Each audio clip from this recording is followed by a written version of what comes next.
Hello, and welcome to another episode of Don't Trust the Dungeon Master. My name is Alex K, and I am that Dungeon Master. First off, we want to wish everyone a Happy New Year, and hope your holiday break was spectacular. It has been a little over a month since we last saw each other, where we were going to resume playing last Sunday, but that didn't pan out, unfortunately.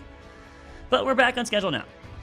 As far as personal announcements go, my holiday was nice. Got to spend some time pursuing some neglected activities. Got some good R&R in. Diamond Ranch gifted me Matt Mercer's Tal'Dorei campaign guide, which, as you can see here in its glory, it's got beautiful art in it and has a bunch of interesting factoids about his world. This is the first official campaign guide that I've actually personally ever owned. Thank you, Diamond Ranch. It's a great theme, like a great reference theme for me, as it's kind of nice to see what an official campaign guide publicized by Wizard of the Coast or any of those higher conglomerates have actually produced, like an official product. And so you can kind of reference, like, this is how they would recommend that things are presented, and you can kind of try to incorporate some of that for yourself. And of course, Matt Mercer and Critical Role are a great group, and it's kind of nice to support them, even though I didn't pay for it. It's kind of nice to support them in some form or way. Let's see. Want to also throw out to all our viewers that about 2 months from now, Emerald City Comic Con will be happening on March 16th. Demi, Owl, and myself will be there. So that's in about 2 months. So should be a sweet event, and if anyone wants to say hi to us, let us know. Of course, we're not like big all-stars. Let's not get ahead of ourselves, or like that probably never will happen. But it should still be great fun. So if you want to say hi, let us know. Yeah, we can always meet up. Let's see what else. Oh, right. So my final announcement here actually is regard to one of our players. So our player Mike, who was our resident walking tree Pyrus, he's gotten himself a new job. So big congrats to him. Congratulations, Mike. But unfortunately, his schedule interferes with his ability to play with us now on Sundays.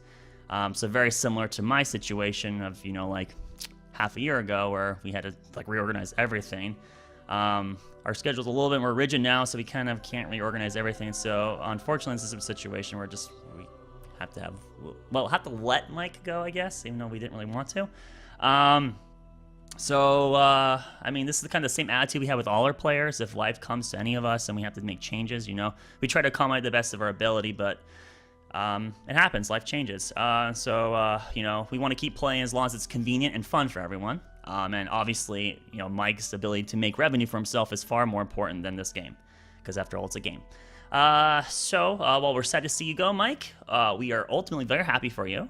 And hopefully this is a really good swing of change for you for the future. And then maybe one day you'll have the free time to join us again in the future. So, got that there. That's all the announcements I have. Does anyone else have anything they would wish to contribute? None here. I'm moving again. Wow. What? Again? Where? Where now? Across town. Oh, okay. It's That's not so basically bad. the same place. Yeah.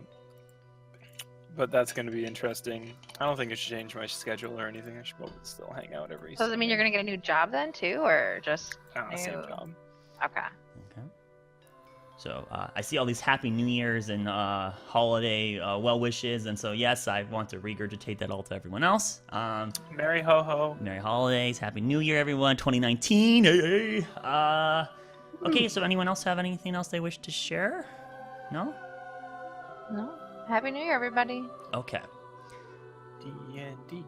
So then we'll actually we'll jump into it. It's not even 4:15. Oh boy. Players is excited that we're starting on time, by the way, for anyone who doesn't know. Someone please come up with something quick. Stop! Oh, wait, So, I have to go to the let's get bathroom. to it. Give All right, me everyone. give me Let's dive 17 back in where we last left off. Give me exactly With our 16 party. minutes. In our last episode of Don't Touch the Dungeon Master, our party was found at Tutantina's magical hut, where you guys were experimenting with her cauldron and her caustic slime ooze that was in said cauldron. Ultimately, our party dumped the goo into her house and then set the building on fire, with maybe or maybe not alerting other party members that the building was on fire. Roderick wanted to poke around in the ashes, and he met something while doing that. An entity that wished to establish favorable relations with him. After a brief conversation, Roderick decided to then try to blast this entity with some eldritch might, and then the creature disappeared. Our party then hiked their way back to Pypel, noticing several of these strange fetishes along the way. These are the same kind of types of small sticks, bones, and twine-like objects. They're kind of meshed together. That they saw back at Tantina's hut on her second floor. Kind of relating the connection between them. They party decided to destroy them and dismantle them along their way back. Let's see. Beyond that, our party then... before they started hearing music, or the hum of music in the air as they re-entered the space of Pypel.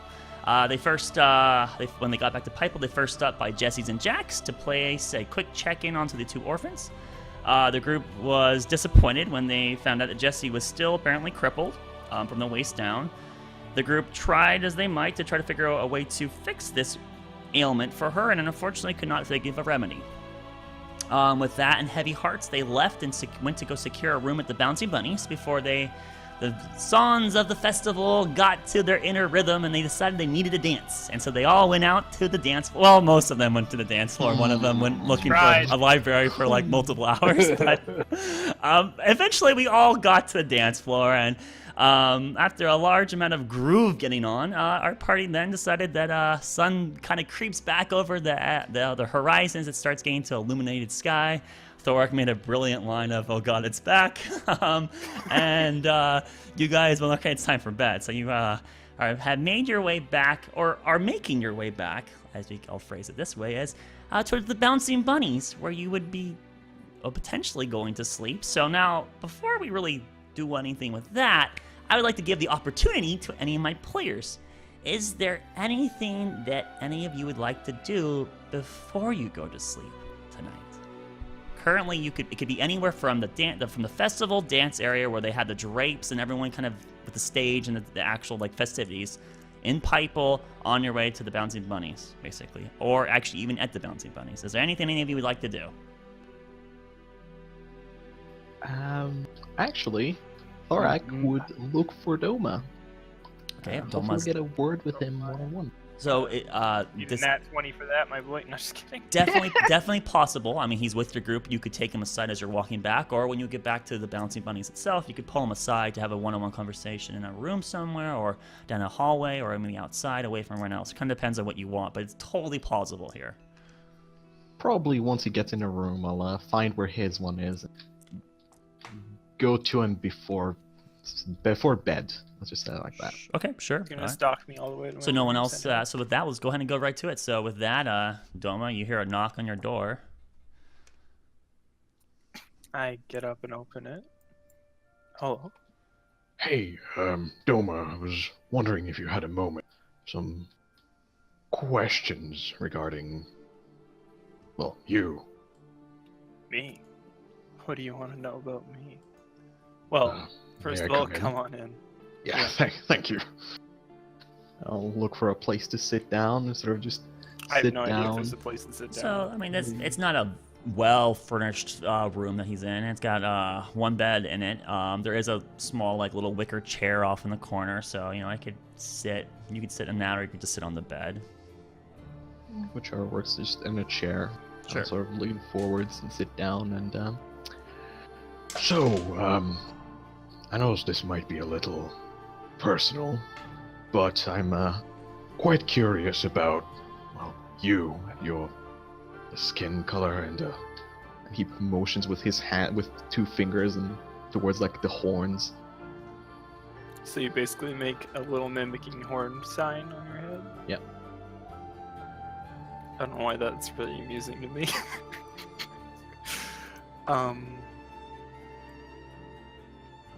I mean, I guess I could answer a few things about it. What do you want to know? Well, I guess it's not really questions, it's more of confusion. See, from what I heard and from what I know, red skin, horns, tail, and speaks of devils and evil things. And you don't seem to be like one of them, right? You're not evil, right? As far as I know. Right. What? And where exactly do you come from? It's not hell, right? Pretty much. Oh. Yeah, Really? Not everything in hell is bad, though. Oh. I would have to get pretty deep into it if you wanted to learn about. Well, I was kinda curious. Kind of curious about hell. Well, there's multiple layers. There's more than one thing than just demons and devils in it. Though demons and devils don't get along very well. I was a slave before anything else, working in the mines under the city. Right. How did you, get out? No, there's the award-winning question, isn't it? Yeah. I don't know. One You day don't I was know. just pulled through a hole in space and time or whatever it was. And I So ended you up were- on the other side of it, in the so middle you of were- the city. Summoned by someone. Or something. Maybe. And you're not bound to their will. Not that I know of. Can I insight that? Yeah, absolutely. Sure.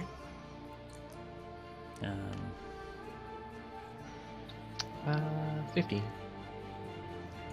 from what As you far as what you- he tells you, he seems like he's very earnest. He doesn't seem to really know what it was. He doesn't think that he's enslaved to anything. Right. Well, do you get in trouble around, well, towns and... Well, they're just people. If I do say so myself, from what I believe and what I've been told, had we not met in different circumstances, we may not be talking. We wouldn't have been talking. You're correct. Usually when I go to a town, there's a level of ire towards me. People don't like it. How I'm different. I think it makes them nervous. Right. After all, I've heard that one of my kind showing up usually tells of change. A large amount of it. That's good news. Hopefully. As for, you, more personal questions, of course. Your allegiances. Do you want to go back to hell? Do you like it there, or do you prefer it here? I don't think anyone likes it there. Except for maybe demons. Devils. I mean, People get he sucked looks you out up of and it. down. I don't want to go back. Right. Okay. So, what about the opposite? Heaven, gods, angels, that sort of thing. What's your beliefs on that? My beliefs in it. Oh, I'd have to say it's pretty real. Hmm.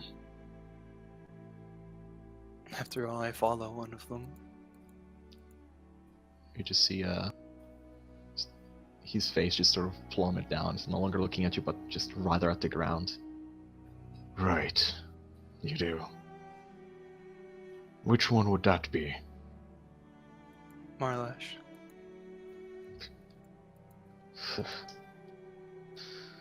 Very well. He just gets up and sort of Yeah, stretches how's out a he little looking bit. right now? I want to insight that.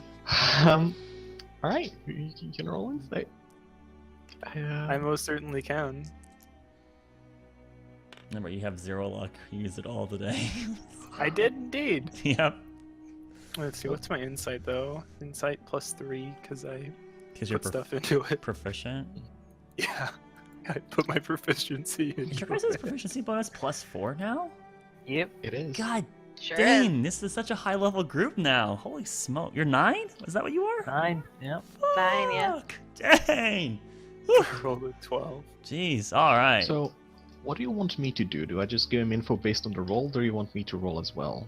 I mean, if you're trying to, I mean, the fact that you actually said that your character seems to be shakingly disturbed, I feel like you kind of want him to know it that way.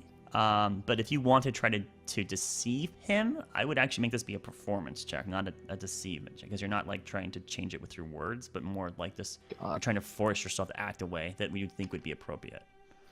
Oh, that's 15 on that. All right, so 15 versus Doma's what on insight? 12. 12.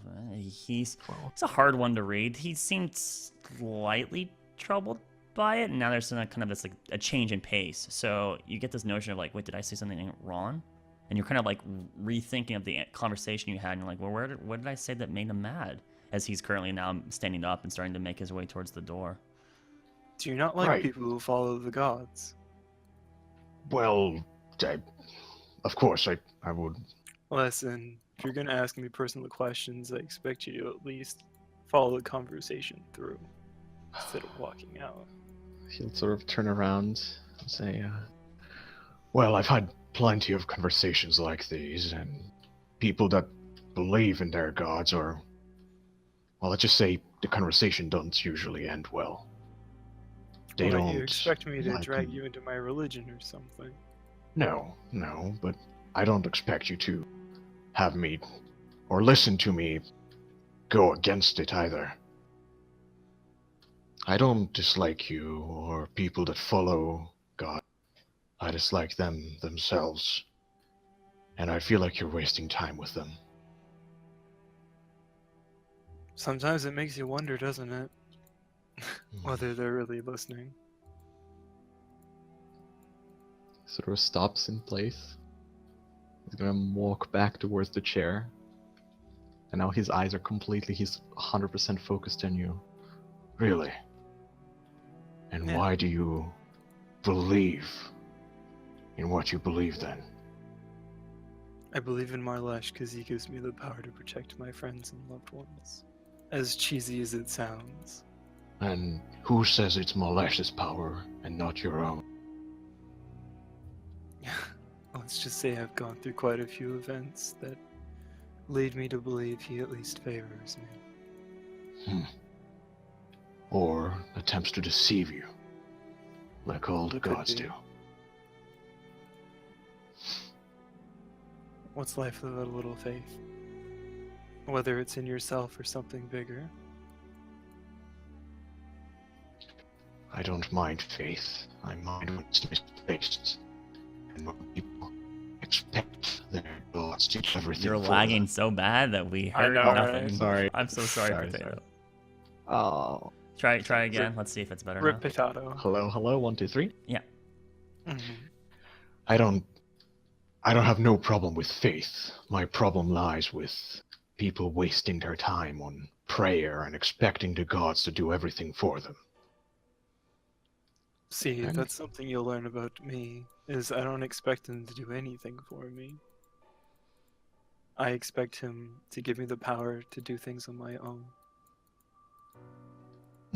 Makes sense? Right. That's why I follow him. Sort of sighs. Look, I'm Well- not going to try and drag you over to my side of believing in this. You can believe in whatever you want.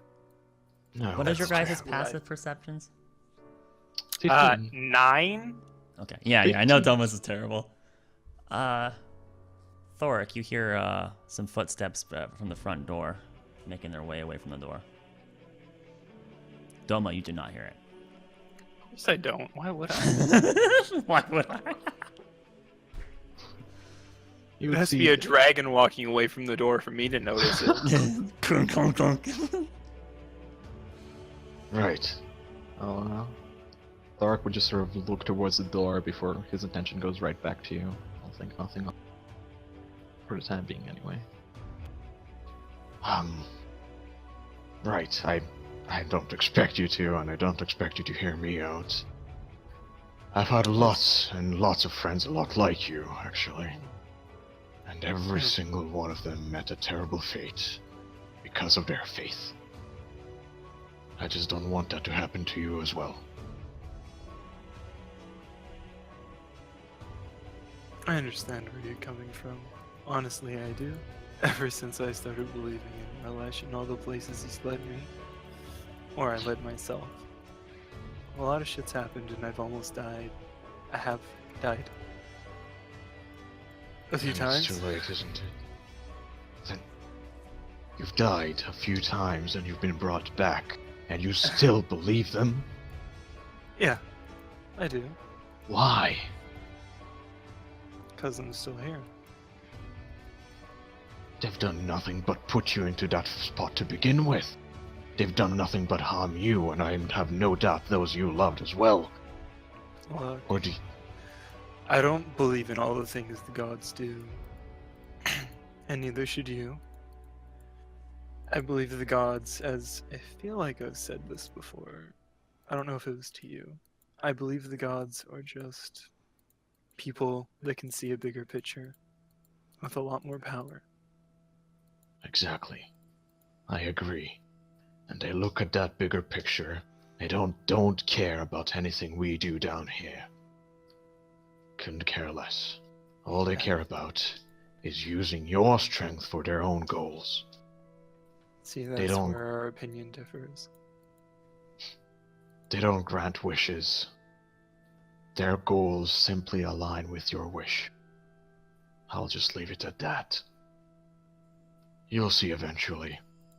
Or you just won't be here with us anymore. I hope We'll it's just the have to first. see, won't we? Right. Well, let's hope it's the first and not the latter. She gets up. I'm sorry if this was a bit of a troubling conversation to have. Didn't mean for it to come off that way. Just means I got to know you a little better. Right. As he goes to open the door, takes a step through, and just before closing it, I sort of just stop in a moment, turn towards you one more time and say, If you take any advice from me, and if you have any trust in what I'm saying, please, let go of the light before it lets go of you. and he closes the door. The door closes shut. And now you're all alone, Doma. Historic, you enter your way back into the hallway. Mm-hmm. Does anyone have anything else they'd like to do tonight? Well, this morning. At least one. As Dawn, I'm pretty sure. Alright. So then, with that. Actually, I want to check on Oh. Aniel. Oh, okay. The Evelyn wants to go find Aniel. So with that, you do find her in her room. She like you knock on the door, she lets you in, but she doesn't say anything. She just closes it behind you. And very similar situation, like arrangement as would be Doma's room. Almost all these rooms are basically that: one bed, small little wicker chair, little like what do you want to call it? Not an armoire, but like a dressing cabinet that you not cabinet drawer that you. Okay, nouns come to me, please. Jesus. Or like a Um, curio, like a bigger, like a big. Yeah, okay. I A know what you're talking dresser? like a dresser, Yeah. yeah, sure. Yeah. All right, like the thing you pull out with multiple levels of like. But it has like, yeah. I know what And you're talking about. It's it's like when you go into it, it's empty, but you can put clothes into it if you're going to be there for a prolonged period of time. You guys Oh my probably god, don't what the give hell's a the shit. name of it? You guys don't give a shit about it really, but like it's A there. chest? So, anyways, it's there. So, Hammering. Quick No, search it. no. anyways, a long anyways, time. we got an idea. We got an Damn it. Broken Either immersion. way, So- I sit on the table, or at the table. The table? The- Wasn't that like a little table and chair, or no? There's a wicker chair. Yeah. Yeah, I'll just Okay, sit so you over take there. that, and she sits down on the bed that's right next to it, and she looks at you. What can I help you with? How are you doing? Right. Well, I got back safely, so there's that. How was the remainder of the dance? Eventually everyone showed up and we danced and we had a bit to drink. And that was about it. So then you had a good time? Yeah, it was lovely. Wish you were there, but Well, I was for well, I know. brief exchange. How are you, Evelyn? I don't ask you many questions, so, I should return the favor, right? I'm okay. I'm just anxious to go home, I guess. See my family. What's your home like? Well, it's a city, large city. It's very busy, bustly, noisy.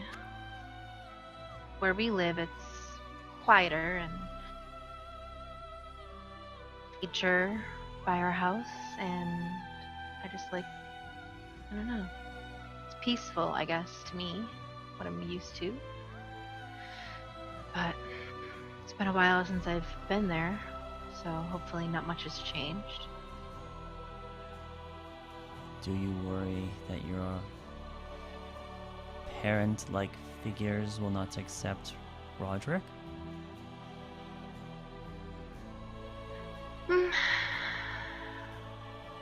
No. Maybe if my dad was alive, maybe, but my mom's always told me to listen to my heart, I guess. She's never tried to change me or make me fit some mold or anything. I guess I've always had freedom to be able to kind of be who I wanted to be, I guess. Well, until my sister, but I don't think she'll have a problem with it. Well, then your mother's a very, very beautiful person then. I smile at her, and she is. I hope that you get to meet her. Do you have any other siblings? No, it's just me and my sister. But your sister's now gone. Just nod. I'm sorry to hear about that. How long ago did they...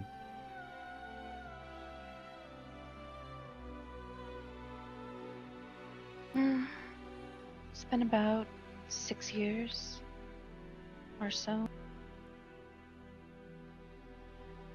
We lost my father first.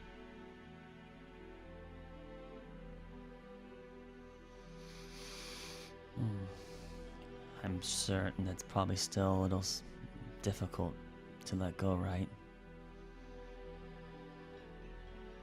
I know, Yeah. I've had a very long time to let go, and I still can't. It never really...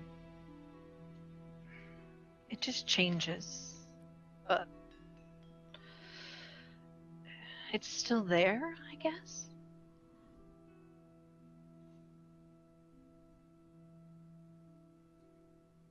I don't know. Loss is one of those things that,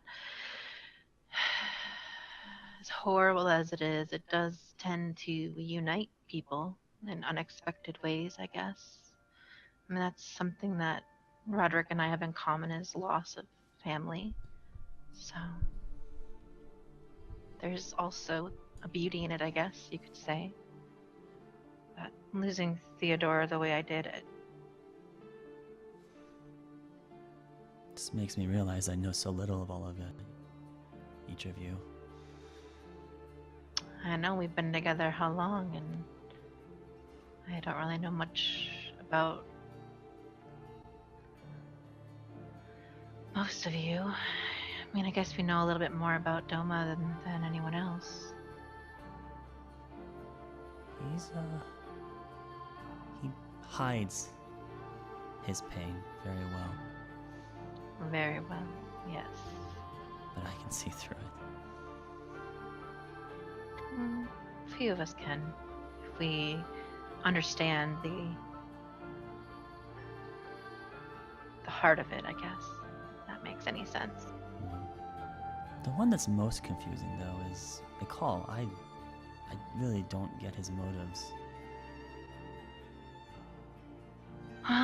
All I know is it sounds like his home is in trouble and he's going to any length to try to save it. If he thinks the answers are out here, then maybe he's right. I wonder what the problem is. Normally, you would want people there to resolve the issue, not have them leave.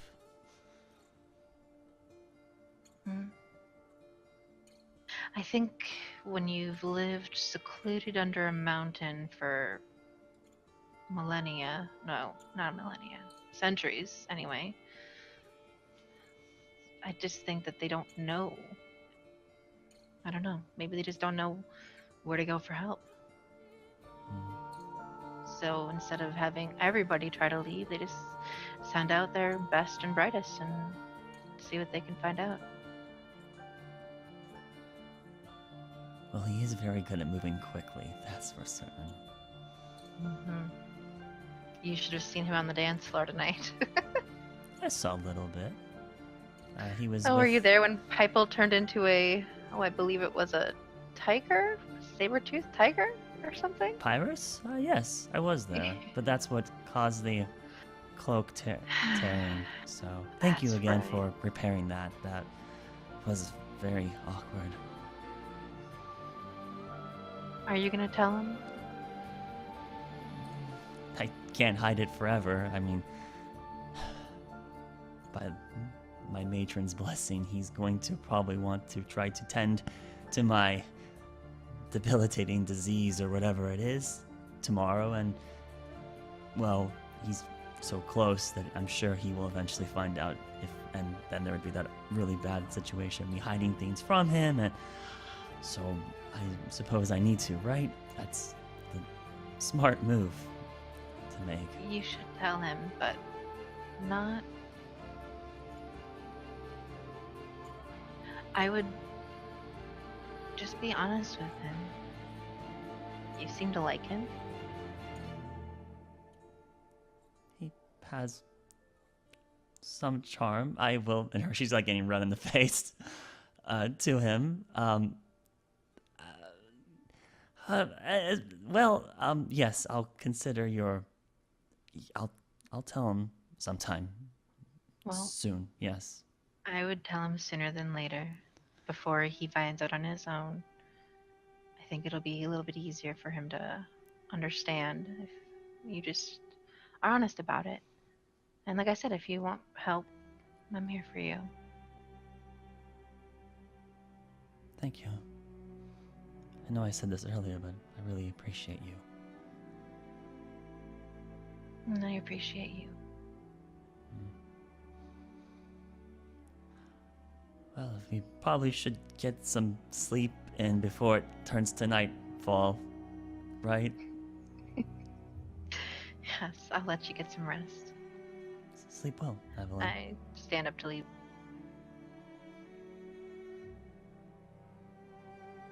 So, you make your way to the door. You open the door. She waits. I give her a to- hug. Oh, you turn back, give her a quick hug. She just kind of locks up for a moment, but then you feel a small little bit of pressure near the end of the hug. She kind of squeezes just back a little late. And then, Good night, Danielle. good night. Close the door. All right. Okay, last chance for anyone else? No? Going once? Going twice? All right, so every one of you eventually makes your way back to your own respective rooms. Okay. So, all right, so each of you go gets your respective loons, finds himself effectively falling asleep, more or less face first into their relatively comfortable beds. They might be a little overly springy in the mattress. Kind of get the notion that's probably what they might be called the bouncing bunnies, maybe. And then eventually darkness and sleep does come to collect each and every one of you. However, some of you don't sleep as well as others, as Evelyn, you're woken up partway through the night. Well, day, let's say. Now, since it was bright outside, you guys probably closed the shutters on each of your rooms to prevent a bunch of light flooding in. So imagine that you wake up in a bed and Roderick's there next to you, and there's a little bit of light cascading in through these shutters that are clipped down right now. You can kind of see it like dancing across the dust particles that are just hanging in the air inside your room. Your bed companion seems to be having trouble sleeping at the moment, Evelyn. He's stirring in his sleep right now, and that's what woke you. You see Roderick's eyes darting around. Under his eyelids, a sign of deep REM sleep. And his body twitches, just every little bit, as he mutters a few incoherent words that you try to piece together, but you don't understand what he's saying. Roderick, as you were in the dark depths of your dreams, you eventually found yourself surrounded by the blackness of space. And I forgot, I need to change the song. Ugh, why can't this be easier? One click button change. I wish it was that easy. Oh, dang. It used to be. It never was. Not for your damning bot. You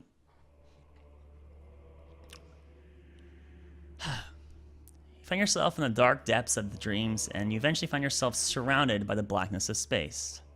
Darkness reaching even past you, but not covering your personal being.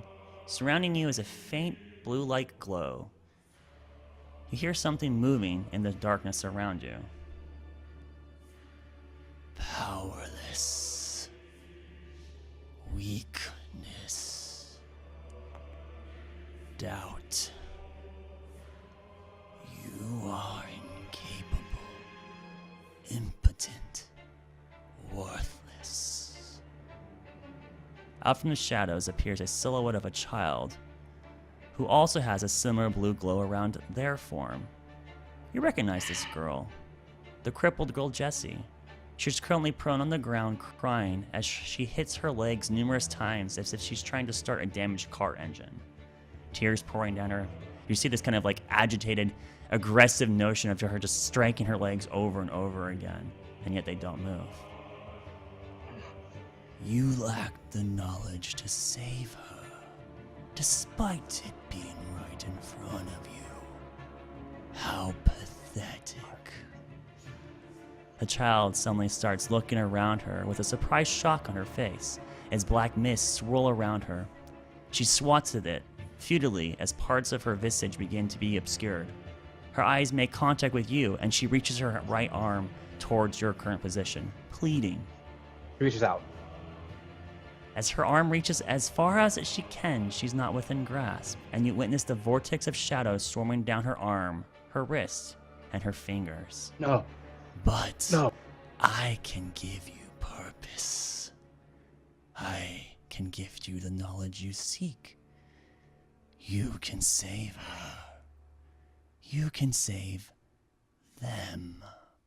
You hear a gasp from behind you as you turn to see the visages of your party members currently being enveloped in the same type of shadows.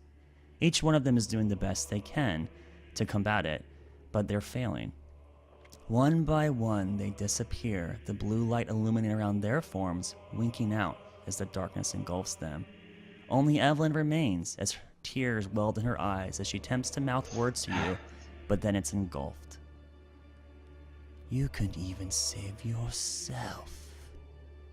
Now you see an image of yourself floating some 60 feet in front of you over a large pink-hued surface. Dark purple and gray energy crackles off the fleshy-like ground as you hear the sounds of near and far-away thunder over the landscape, and complex choir of noises that brings your hands to your ears to dampen the effect. You shut your eyes tight, trying to shut out all the stimuli as it's far too much. Then the noise stops, and you open your eyes. The only thing around you now is the darkness again. I can change your meaninglessness. I can give you all that you seek. I can make you something other men fear. You will no longer be powerless, weak, or ignorant. Out from the shadow emerges a small childlike hand. As it slowly moves towards you, you see the rest of the body slowly emerge out from the shadow. A kid's shoulder, blonde hair and 2 small pigtails, a few freckles across her face. Jessie's walking, and she's moving right towards your current position with her arms stretched outward. What says you? Roger will take a step back. You No. Enough of this. But you can be so much more. So much potential. Why waste it? I'm already on one end of one deal. Why should I make another? We can break it. You and me together. The consequences of that deal will be insignificant. You will be stronger than it, whatever that thing is. It's all beneath me. Work with me together. Don't you wish to save them? Just find someone else. Don't you hunger? It No. consumes you. It consumes everything. You must feed. No. You can't get away from me. You need me. Together we can bring retribution to this world and cleanse the unworthy. Leave. Please. I won't be far. You suddenly find yourself and your sweat-adorned body is there's Evelyn sitting right next to you. She's currently like draping like one hand across your face and you like almost like kind of nursing you. There's like this shocked face as she sees you kind of like suddenly shudder up from your dream. What was that? He would hug her. I'd hug him back.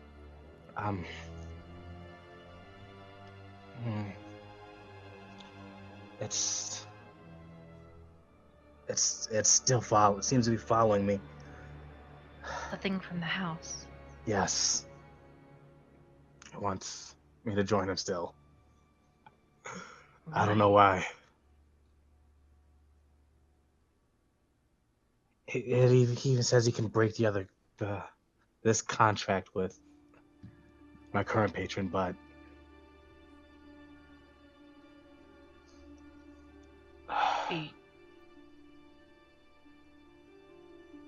he says I can. Like the knowledge just to say the little girl was right there, but I'm missing something. It had it. But he wants to trade for it, basically. Right? It's promising me a lot. Being able to save everyone. But What do you mean, everyone? well, our group. What do you mean, our group? He's saying we're in trouble? We're in danger? I guess that's the only I can think of word. But is it from that entity itself or just something? Well, it seemed they were feeding him souls, so I guess.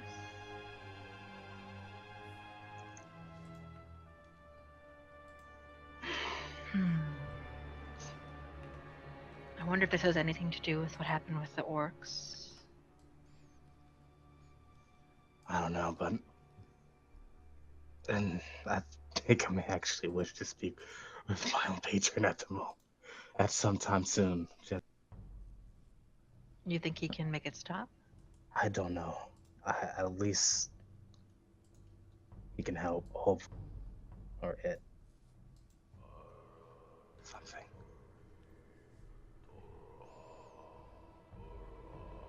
She just hold on to him.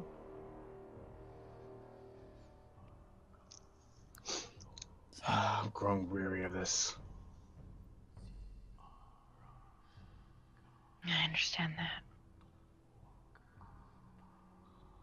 You think he'll have answers, though? I can only hope. Well, just let me know what you need, and I'll help in any way I can.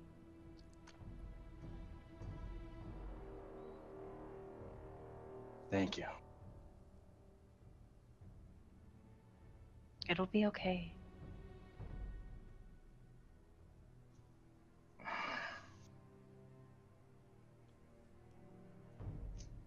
So, you guys embrace for a period while as your heart rate eventually calms back down. And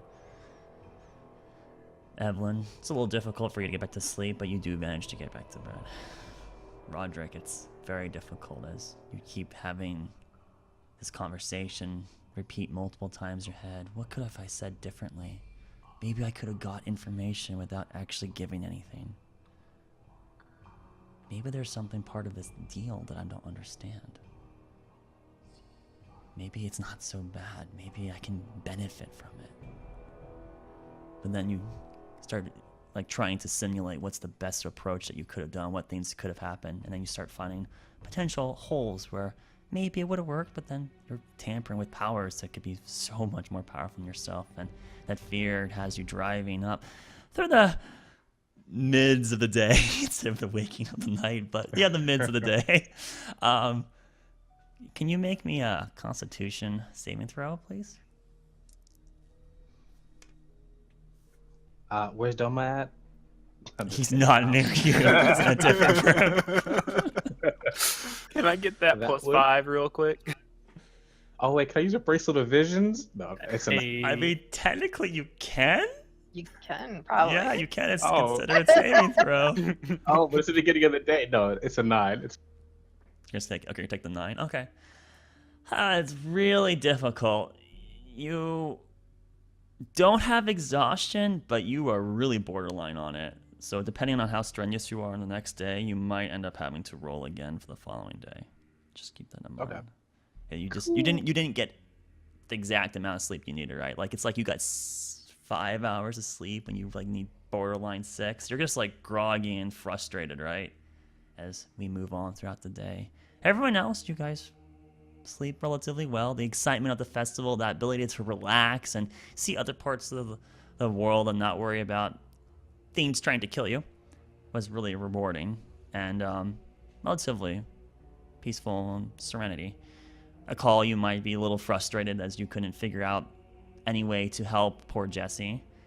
Definitely that was bothering you the day before. But at this point, you did manage to get to sleep.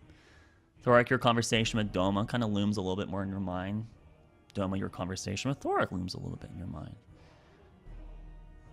But all of you do wake up, and you do find yourself inside the lower recess, the entryway, effectively, of the Bouncing Bunnies. You guys are served breakfast from the owner of the establishment, which happens to be... Oh God, where is More it? than just meat, hopefully. Yes, you see an old human male with a frazzled beard that just juts out to like one very fine point.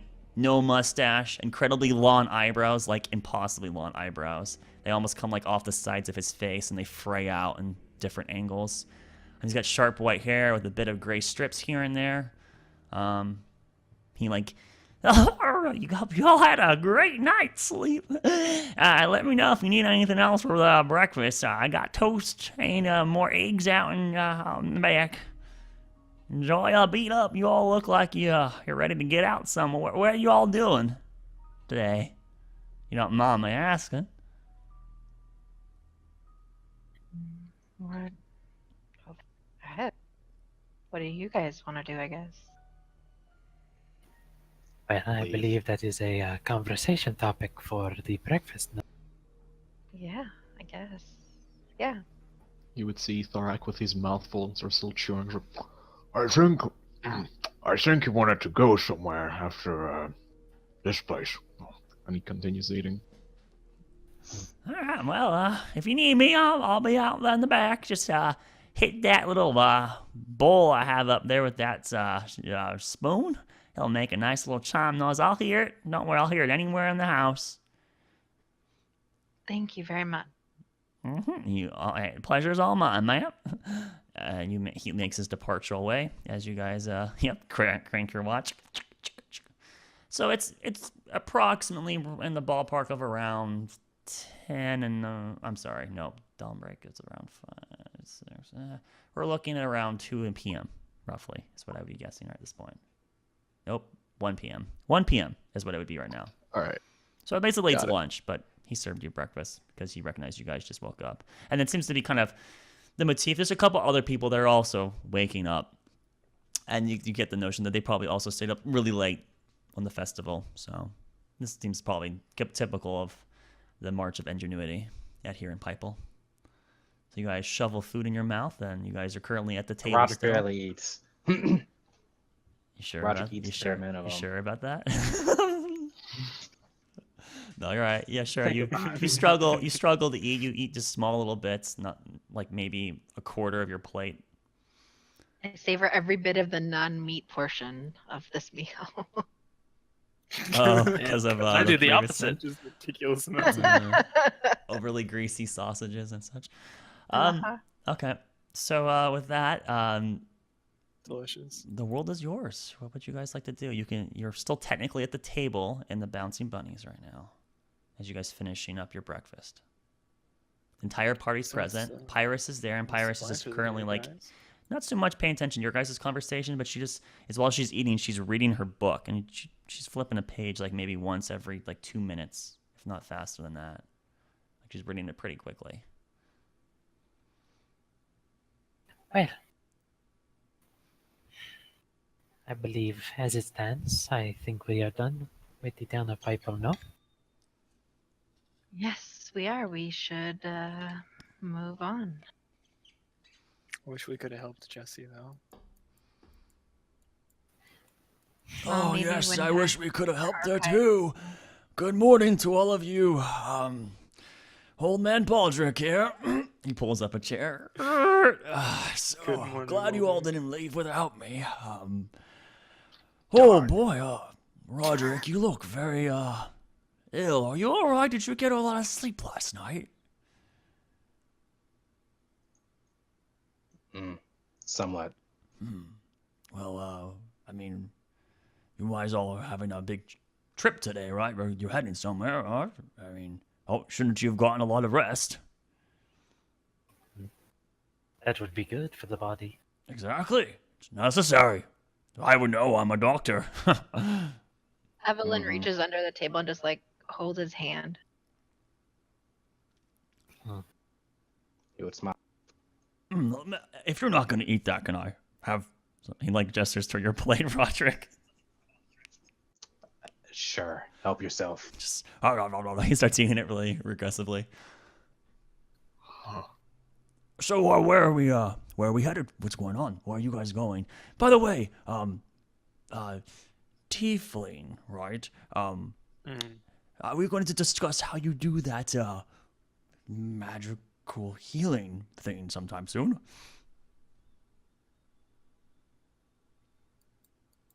As soon as I can figure it out, I'll let you know.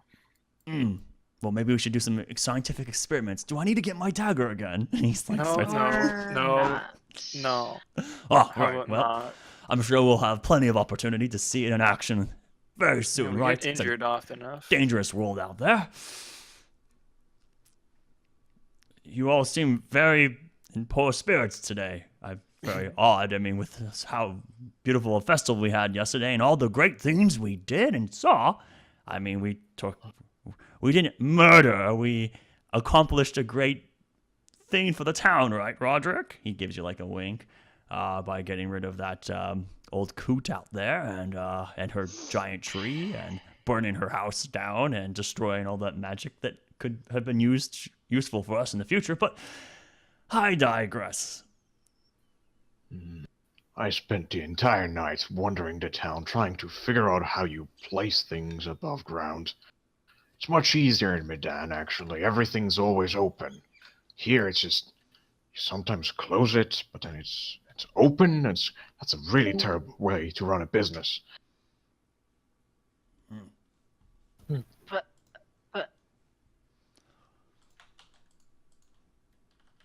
What? so nothing. So were we going to head to Windheim? Is that what the plan is, or did we have any other pit stops to make? I guess. I would be very interested in Windheim, says Pyrus without even looking away from her book. What are you reading, Pyrus? Oh, this? And she kind of like quickly closes it and like kind of pulls it to her chest. Oh, it's Is it good? yeah, very, very good. It's very dear to me. Ah. I mean, Always if you love a want good to book. see it, and she kind of like begrudgingly, like you see, like she's kind of trying to not give it to you, but she's slowly extending it towards you. What does it say? Can I read it? So you can see the title. It's written in common. The title of it. Where is that title? That darn book. It's somewhere here. I wish I just labeled it the title. Ah. There, let's highlight this for future reference. Jeez Louise. There we go. The Plethora Journeys of Jeremiah Watkins is what it's called. By Jeremiah Watkins. Oh, that's right. You're following his path, right? Mm-hmm. She nods her head. I know you have shown her the book, but they're getting a better introspection here, Mike. Okay. Mm-hmm. Hey, if you were just gonna listen to us online, you could have played. What is this? Yeah, Mike, what the heck? Like you listening It's from the background. a very good book. He has really good detail of the places, though the Grey Gate wasn't what it said. Very confusing. Yeah, but given time, all things change, I guess. So Does that mean other things could have also changed in this book? probably, yeah. Oh no. So the longer we wait, the less. Well, I mean, the more could have changed. Technically, yes, but I mean, that's kind of part of exploring the world is kind of seeing it through your own eyes and not through someone else's, right? So even if things change, that should make it more interesting, right? Have you all been to Windheim before? Is it like it describes, a city of spires with towers that reach to the heavens and large districts of dwellings that are built across the land? Yes. Is Yes. it Yes. surrounded by mostly, and she kind of flips back to the book, by a large body of water at one point and two bridges that lead to it? Yes.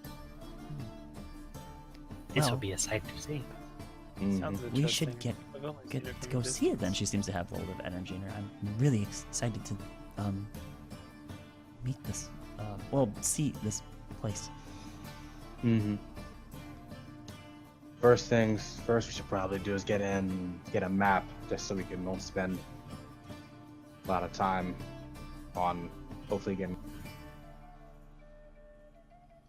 Would we need one if I'm here, I guess? Do you know the land that well? What would It's impressive. You could always get a map. think so. I think I'm pretty studied up on the map of the I mean, kingdom. so you're not gonna know every little small, nuanced little town or place that exists, and even most maps only cover the big Right, attractions right. in the first place. So I mean, you have a fair understanding, being that, based off your political background, you know the neighboring countries, theoretically their capitals, and then a couple more things. New Ulster, the subcontinent you guys are on, while there is a fair amount of cities and such, it's it's not like it's heavily populated. There's far to the east is called the Fringe. Basically, it's basically past the Alorn mountain range, and that's kind of like no man's zone. Like it's not meant. There's no civilization really out there. Anyone that wants to live out there lives a really hard, rugged life. There is Arkelya, which is the capital where the orcs are from. That's out there, as well as a supposed like colony-like state called Falcon Crest that is out there too. But overall, I mean, it's pretty much everything west of the Alorn mountain range is where people are. So anyway, either way, to answer your question, yeah, you wouldn't necessarily need a map. I have never actually prepared a map for the players to have. I could totally try to get one for you guys, but I don't have that currently on my docket of my to-do list as of yet. So let me know if you want. I guess my one. question is, from where we are right now in Pypel, would I know the way back to Windheim? Basically, would I know the main you roads would know and the route? way. You would know the way towards Windheim, pretty easily, because the Great Gate is like almost directly north of Windheim. It's almost, not necessarily, is directly north. It's about a week's travel or so. Well, less than about a week's travel. Yeah. Well, I wanted to buy something before we left, and that would be a good time to buy a map if we were going to do so. We don't really need one. I mean, I'm pretty confident I can get us there, but if you really want one, we can stop at some of the stores. It's about a week's travel from here, or at least the Great Gate. So if there's any supplies we need to stock up on, we should probably do that before we head out. Let me correct. It's less than a week's travel. Sorry. Or yeah, less than Is that on foot? Wait, is that on half- foot or is that? It's on foot, not Using with animal. horseback. No, it's faster with horseback. All right, so let's. Gosh, so Pony up. are there any? Have you guys seen any stables around? We can grab a few horses and kind of expedite the trip. We can definitely look, yeah. Or we can ask one of the citizens. Could ask the The key. tavern owner. Question for you, Laris. Yeah. Fishing underground, was it the same as above ground? I mean, yeah, That was the thing. Still, the same kind of apparatuses would be used. Not like your character would have researched this yet, but it would be effectively the same. Nets or fishing, like objects, like a fishing pole. Right, because I was going to go buy a fishing pole. Yeah, I mean, sure, you can go look for one. What a guy. Your So- cat, can't you just like jump in there and? I can, Not but to I'm, mention you're a monk. I'm a refined individual now with class. I dance in He's still wearing ball outfit. his tuxedo. He's still wearing Yeah. the tuxedo. It's slightly like Damn ripped. straight. No. So now instead of my normal like cloth wear, like no armor, I'm in just like a nice ripped. I mean, I love it. you could be in it. You could be out in it. It's your choice if you want to keep wearing. I just want to see him doubt go you're still in wearing and it. buy a fishing pole in that outfit. I'm still in the rich suit right now. Sure. Okay. Yeah. Yes, please. It's slightly creased, like he slept on parts of it, so it's getting Yeah. wrinkled already. But he doesn't seem to really mind. Well. By the way, there's like a little bow tie that was on the top of it. That Oh yes. yes, there's a bow tie on it. Yeah. So let's say we gather up what we need and meet back here in about two hours. Oh, Yeah. that is Who long time. wants? Roderick, do you want to go with me and look for horses or whatever? Or Sure, let's. I don't know if you have any other things you guys want to get while you're here. I just wanted to buy that. Well, I'm buying a fishing pole and trying to catch some fish for us while we are on travel, so we don't have to use our rations. And if that does not work, we can hunt How along are we land. doing on potions, by the way, guys? Ooh, that's a Potions. good question. Well, so okay, we should 'Cause probably I'm look at that. I'm out as well. I have one greater healing potion. I have one normal one that you all gave me. I have one greater. Here, Doma, you're out, you said? And Wait. Aniel hands you her You hold on. potion. Hold on. Was that an extra greater, or is that because remember when we got ambushed, one got destroyed, and I believe that was the one was that from your bag? The one I from don't- your bag was destroyed, Or was it Roderick. my bag? Okay, and then Doma gave you his. That's why Doma doesn't have one. okay, just 'Cause make you sure. used Doma's to res me. Okay. So, Doma, Alright. you can take this one. I don't need them. You can hold on to it. We're probably going to get some more. But once we get ambushed on the way to get the potions, then you should have it on you in case something bad happens, right?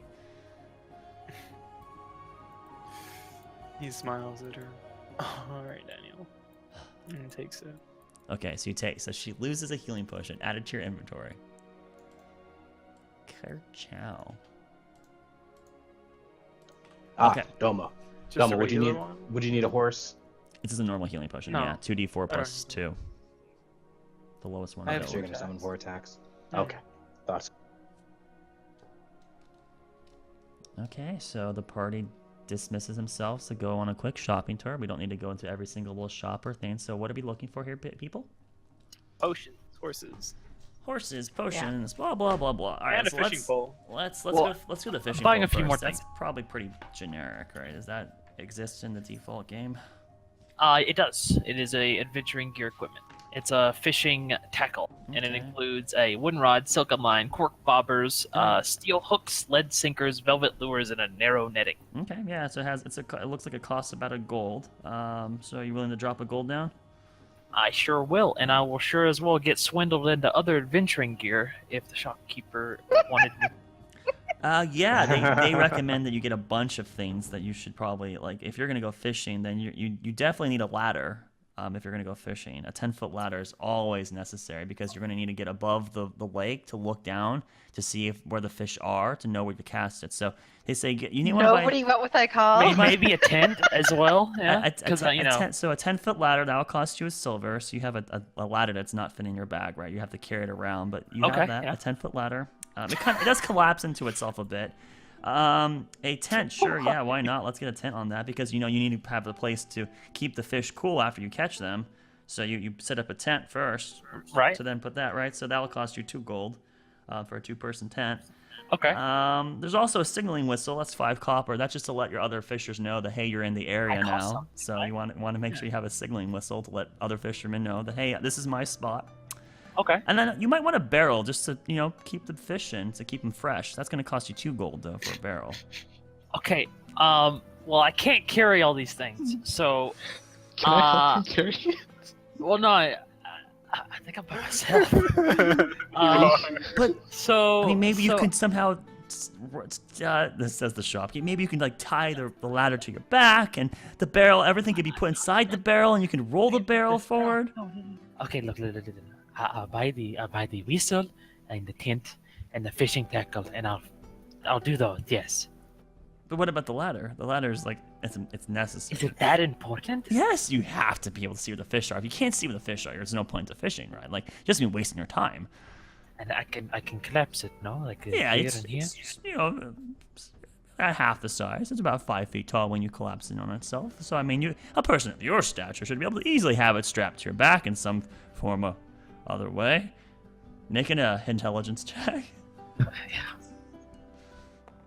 I wonder how hard it's gonna be to see this. Oh wow. Okay. We're pretty hard. 3. 3. He seems to have. It seems to make potential sense. Yeah, you could probably make like a backpack out of the ladder. You put your ropes around like the hooks in the ladder and like strap it to your back. Yeah, that would be doable. I don't see any complications with that. Okay, sure. Then a fishing tackle, ladder, tent, and a signal whistle. How much is that running me into? All right, so let's go back. The tent's 2 gold. The signaling whistle was 5 copper. The ladder was 1 silver.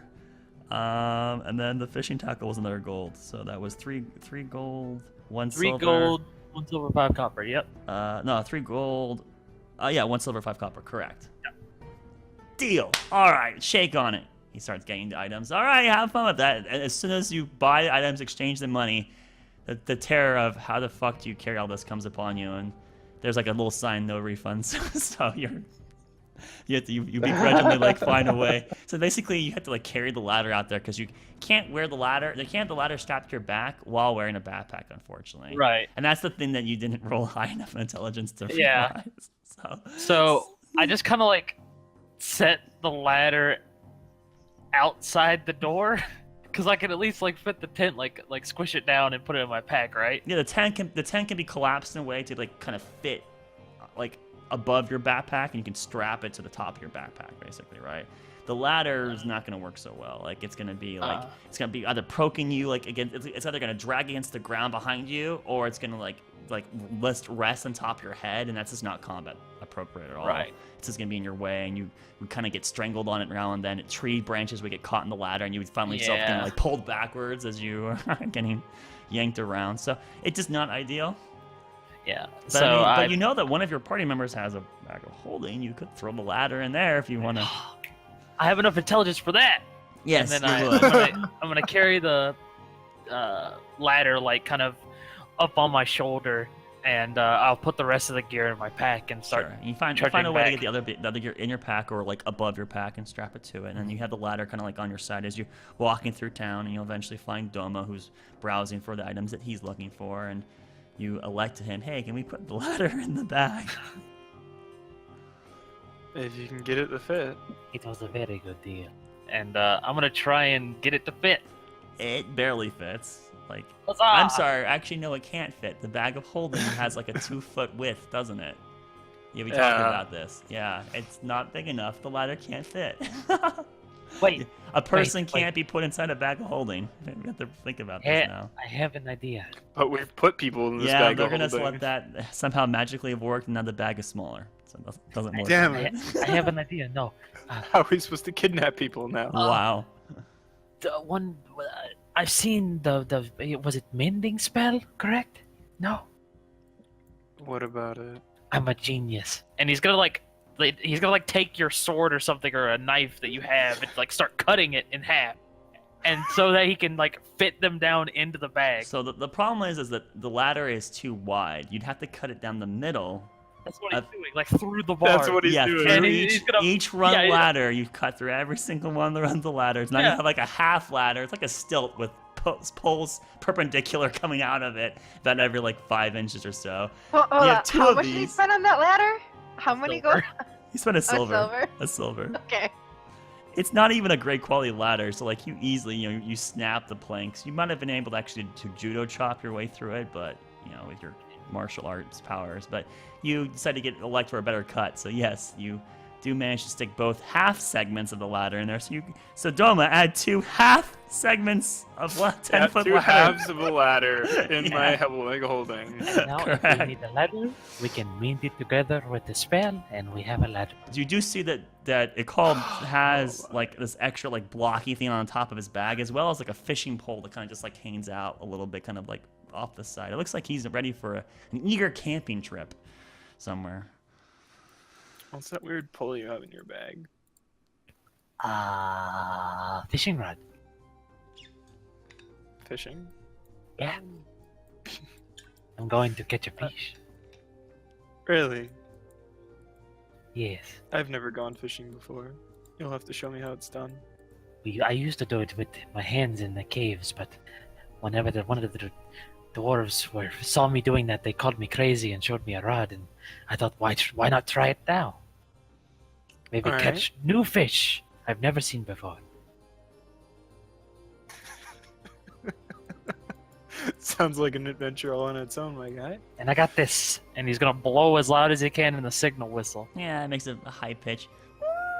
noise that can be heard about maybe in the ballpark around like 60 to 80 feet around you. It's not very good of a whistle. So, like, Cole took a very deep breath and he blew as hard as he could, and like it's where you blow like that hard into it, it actually mutes the sound. You got to get like a lower intensity on it. You know, in What's the case. whistle? Well, I mean, you know, it has many purposes, and he said that, you know, whenever I am going fishing, I need to alert the other fishermen in the area that I am here, and so that is what the whistle is for. Dunn was just kind of rubbing his eyes at the moment, like, this guy totally got duped. But also, in case we ever need to, you know, deal with any more kings, right? I can blow the whistle to distract people. You could. You definitely could. Let's hope we don't have to do any more kingly things, though. Right. He's also wearing his tuxedo with like this bunch of camping gear strapped to the back of it. Yeah, I'm just imagining it. Barely holding it together. Oh man, what a hodgepodge character. He's just a mess. He was Where are we so going? monkey before, and now he's just this. Alright, what other items does everyone want to go for? Health pots. Health bots, right. So before we get to that, Annie would definitely like someone to purchase her some rations because she's like dangerously low. Well, I thought we put some in the bag of holding. Do we There have? should be like 50 in there. Oh, Isn't there? We donated them to the temple. Oh, we remember? did. Okay, so then Ah. we need rations then. Because like she's got 2 left, so she's. I mean, I need some. I only have 4, so if we have like a week's travel. I may or may not. Wait. No, wait. We bought it after the temple, didn't we? Because it's. I have, like, thought number so. 60 Yeah. written here. And I'm just like, Yeah. well, wait a minute. Yeah. I may or may not have. 60 Where would you have bought them at after the temple? Where'd you buy it? don't know. The food. Probably before we left the mines. In Karat. I think it was after you you didn't, left, you didn't 'cause I go to remember. Krat, so you're talking Hammerhold where you bought the food? Yeah. I think maybe. so. Okay. That seems reasonable to me. I would expect that to be true. I hope that's true. Mm. We also gave some But of our yeah, we're we gave covering some of our rations. rations to the orphans. Akal gave a lot of his apparently. So if you We have have a lot of they're in there, berries. I mean, I'll trust you guys to manage your gear correctly. So if there's 60 rations in your bag, then you can divvy them out, subtract some now to give them out to people. Annie would like a good 8, so she has 10 available to her. All right. So if you could subtract 8 from there, she'll increase hers by 8, please. Don't. I'll take Sounds good to I'll me. take 6. Does anyone else I'm want to good. grab rations from the bag of holding? Yeah. Roderick shall have 3. Yeah, Akal doesn't have any. He gave them all away, but he's gonna hunt. It's gonna be great. He's not gonna starve. Oh dear. You Looks guys like all end up, gets you end up in 10. the plain of fire. There's nothing that's edible to hunt. That's all right. Well- I'll find something, Nicole says with a chipper attitude as he puts his fishing rod into lava, hoping for fish to come catch. Just wait until I catch that lava fish. They said it was a legend. They said it was a legend. Okay, so all right, let's go ahead and go back to that blurb that I think Potato sent me. Potato, you like to purchase 4 pouches, 4 gold a pop. Total, and 10 vials, 10 gold total, 10-foot chain. Yeah, if you want chain. A Morningstar weapon, yeah, okay, yeah, all that stuff you can buy it at default value. I have no problem with that. He That's doesn't pretty want much, his. yeah. pretty much just everything else that exists on page 150 of the player's handbook is open to anyone else. So, is there anything health potions you're looking for? Right, that's an abnormal item. Mhm. Yeah. Okay, so you guys spend some time asking around if And there was or like any. things of similar. So, high quality health potions are not every town has an alchemy lab. It's not like it's prominent. Like, oh, I have magical items This one everywhere. You don't find probably an does. enchanter every place. It's major hubs. However, medicine people and alchemists do exist, and so there is someone that does sell potions. They're basic healing potions. There's not a large amount of them. They have 5 for sale, and based because of the rarity, they're charging 60 gold a piece. Ouch. So you could buy the 6 that are there at 60 gold a piece. I mean, who came with me? I mean, at this This point, was let's assume the entire party is present with you. So if anyone wants to buy one of these health potions, they could. Because I can't. Okay, so you can't buy one. Alright, Aniel you said has there's 0 gold 60. on her, so she buys 0. said there's 60. What kind of health potions were there? There's not 60 potions. There's 6 of them, and they're 60 gold apiece, and they're all basic. Okay. They're all basic healing potions, which normally go for 50 gold apiece. You're in a small little town that's far away from a big hub area. They're not really like, they don't really like, let's make healing potions to sell them. It's kind of more like a medicine person who's uses them for emergency situations in town, but he's willing to part with some of his stock for the time being at a surged rate to accommodate, he's profiting a little bit to hopefully help, still be able to have enough supplies to help the rest of the people. All right. So does anyone want to buy one give of me these? two. For, Give me okay. So subtract 120 gold from your inventory. You can add 2 normal healing potions, which is 2d4 That's, plus 2. Kind of steep. He's look through his pouch. Do you accept Karat mint? I'll pull out the gold coin from obviously another. Well, I mean, I don't know why I would want mint of a currency. It's so old as Karat. I mean, but I'm sure we could refine it and sell it. Oh, maybe a collector would want it. Yeah, sure. Yeah, I'll take Karat's coins. Exactly, for collectors. I'll give you all right. 50 of these for a No, vial no, of one no, of those. it still will be 60. I'm sorry. Darn. It will still be 60. All right, I'll give I'll you give one. him the 10 he needs. No, I'll just buy it for 60. Okay, so so drop 60 gold. There's 3 health potions left. Does anyone else want a health potion? Okay. I just thought I'll of take something. one. All right, so And your you'll remaining get 60 gold from Evelyn, please. For mine. God, I didn't realize you Alright, guys were so let freaking me rich. pass out the I just don't know the money I have. Well, Quick that's question Not that's there. not my job. How would Yeah. one in-game get proficiency with a tool? Like Use it a a kit, lot. like a kit. So languages tend to take. The argument for a language is like 255 days spent with 8 hours a day on studying a language. If we use that kind of same rule, it'd be basically a year's worth of time would be spent to be able to get proficiency on a tool. Right. You can still use a tool, but you don't add your proficiency to it Absolutely if you have correct. it. Okay. Yes. And if it's a call really myself- complicated task, I mean, the dice challenge is just insane, right? Like, it might not even be doable. Like, Okay, if you're like a tinkerer well- and you're like, I want to make a nuclear engine, I'm sorry, that's impossible. So Right. A call is actually going to try and find an herbalist kit, Okay. and if he can, if anybody will sell him recipes or identifiers of herbs, because he has no fucking clue So up here, you know. Herbalism kits are 5 gold to buy an herbalism kit. This is the same medicine place that she does have some excess ones that she could sell that she's willing to part herself with. She doesn't charge you a surcharge for this because these are not commonly bought at all. It's 5 gold if you'd like to have an herbalism kit. Right. And you said you wanted some examples with it or something? Well, I guess you would say a blueprint. The kit this itself herb is comes useful with, for the kit this. itself comes with a book, and the book says it has common occurring herbs that exist in the world, of which I will send you these to you. Oh no, not Control X! What are you doing? I want Control C. All right, here, DTW. Here's the herbs that book would cover. Okay, did this go? Nope, that is terribly done. It did not give a table. God damn Discord. Oh. How can I send hold you on. There's formatting. Hold on. I need to remember what it is to do a format Well, box. anyway, It's, see if you can make it because it's a nice little table for myself. But and that's just common herbs that would be more available to people. Don't buy it from a dwarf. It's in common. Don't worry about that mistake. So, anyways, you do find one, and it has herbs in it. So, I mean, in worst case scenario, I could go over these herbs with you at some other point, and we could do right. yeah.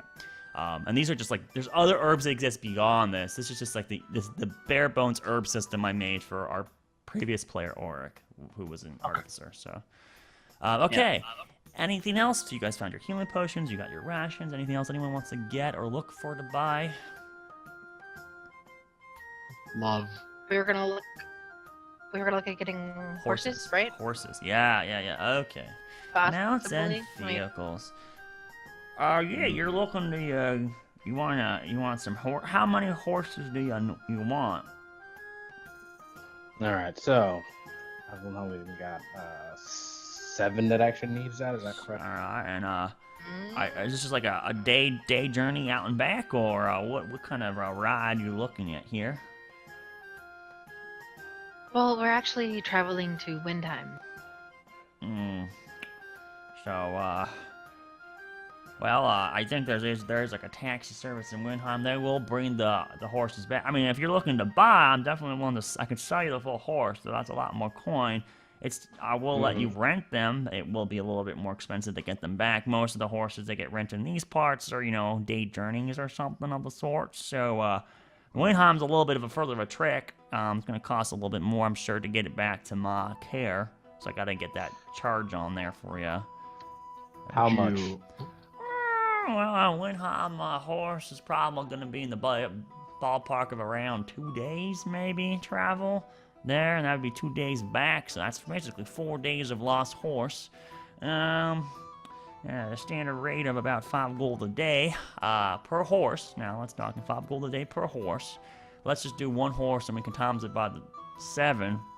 I'm really bad at math. Hopefully you're keeping this together here. 140. So, yeah, that would just cover the fare of the 4 days of not having a horse. And then with the taxi service back, they're going to have at least 1 person per horse to drive them back. That means that person's going to want enough fare to cover their 4-day journey back and forth. So that's probably going to be another 10 gold per horse. So that would be an extra 70 on top of that. So that would be 210 gold approximately for 7 horses. Would you know if there's any caravans or carts, some traders coming through these parts? Maybe you could ferry a... Well, that's part of the problem here. I mean, I don't have many left. Most of them have already been taken. All the people that came in for the March of Ingenuity, they kind of took what I had left. So, I mean, these are the last 7 I got. So I wouldn't expect anyone else in town to have any. The caravans are pretty much packed. I mean, you can go look around and see if you find one with an open space, but that wouldn't be my business. No siree. What about you, though? Do you have any carts, and we can just rent 2 horses in a cart? I mean, no, I don't really have any spare carts. If you want to go look around town and see if someone does, maybe. But these are riding horses. These aren't the kind that are meant to be logging large amounts of weight. If you get my drift, you would want a better horse for that. Well, I mean, this isn't that bad, guys. I mean, you guys can't afford 210 gold. I mean, look at the missus. You are just so beautiful. Like, you look like you're nobility. Like, you can afford this, can't you? You don't want to crudge through the mud, right? You want to get a nice little comfort on, right? These are the best horses this side north of Windheim. I don't know. I'm starting to get used to the warmth up here. It's quite nice. 200. 200. Yeah, that's fair. I'll do it. 200 gold. I'll take it. Done. Wow. All right. So tag 200 gold from your inventory then, Owl.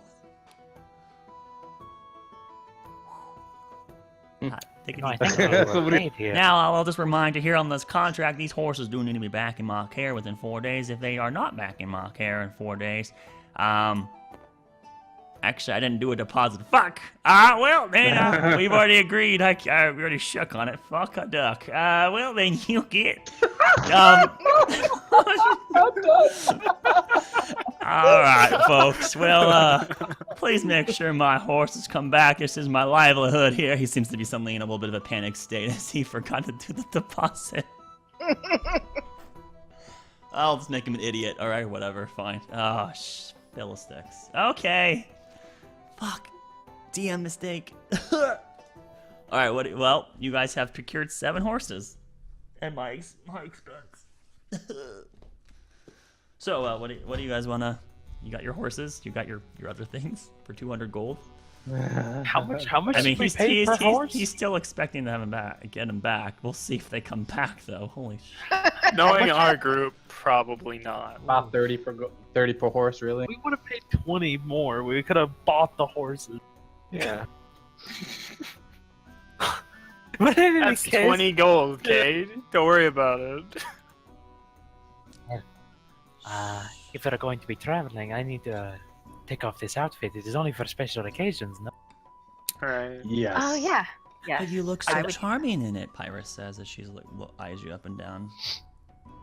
Well, I don't want to tear it more than I already have, and I don't want to get it dirty. And when I travel, Makes sense. I go through the underbrush a lot. You understand.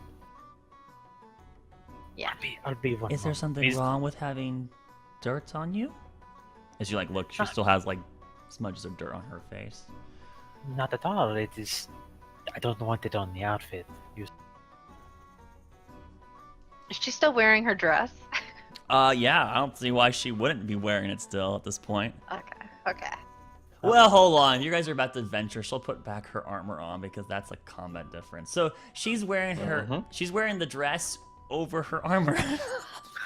Nice. Oh gee. It's a really weird amalgamation. I'll be one moment. And I have my regular robes back on today. is there like a very little good. alleyway I could slink in?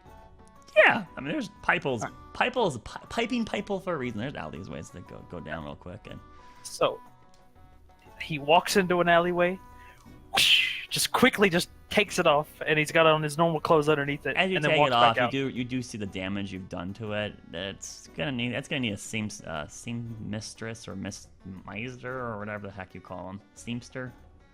Someone. They work with the Seamstress? clothes. I have no idea. Yeah, that's the term. I don't know. Or I could mend them, but yeah, whatever.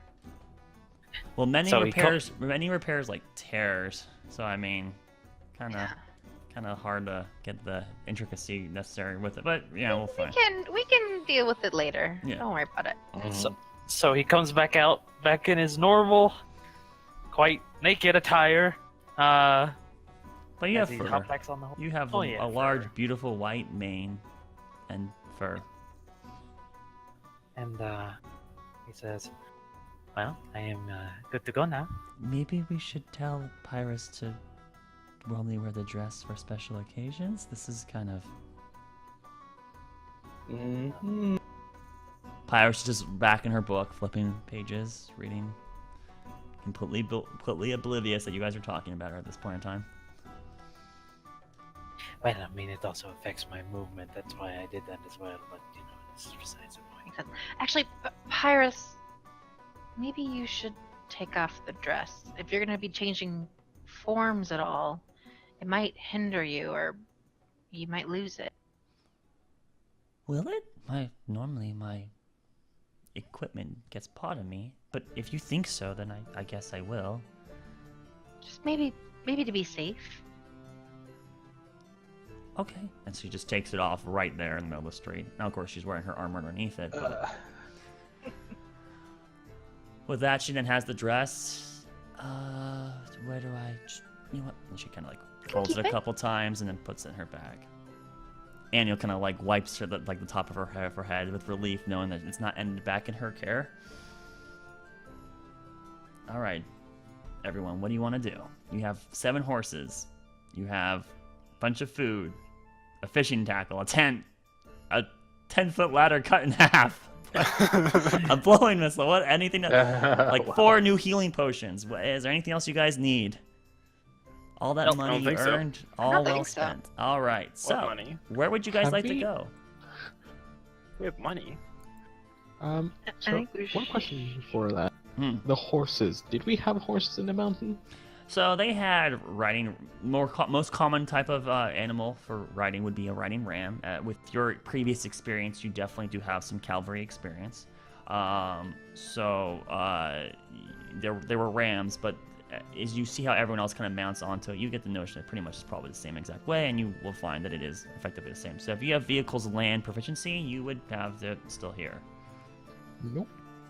But if you don't have it, then it's just animal handling check. Animal handling check if you're trying to do something really risky with the animal. But These- our horses are looking different than what they were used to. I think. Is what Oh he's yeah, asking, absolutely. isn't They're he? not rams with their eyes completely white, like albino rams. They are not albino rams. They're horses. So, Similar what do you- structure.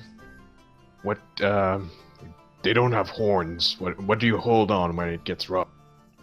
The saddle. Saddle. Yep. Yeah, you have the reins and the horn energy. needed. They also have this nice tuft of like hair here. You could Let's probably not. hold on No, No? not the hair. No? The saddle. to. Oh, The saddle. Huh? They're very tall.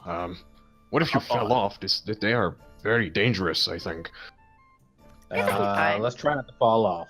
Pyre's just like Yeah. kind of like stroking the side of the horse that was given to her. It's kind of the idea is to not fall off. As Right. Summons Vortex. Suddenly, this demon elk appears, and is the first time you've seen a Thork. Effectively, it's an elk that has fiendish-like features. Its horns kind of like curve off and spiral into itself, kind of corkscrewing. It has this kind of like almost like flame-like, like its hooves kind of like almost turn into like flames. As if the hoof itself is like running up the leg. It's not like it's a live flame where it like bleeds off. It's just that the hoof has this shaping as if it was like in a mold of a flame that kind of runs Now up that's its something leg. else.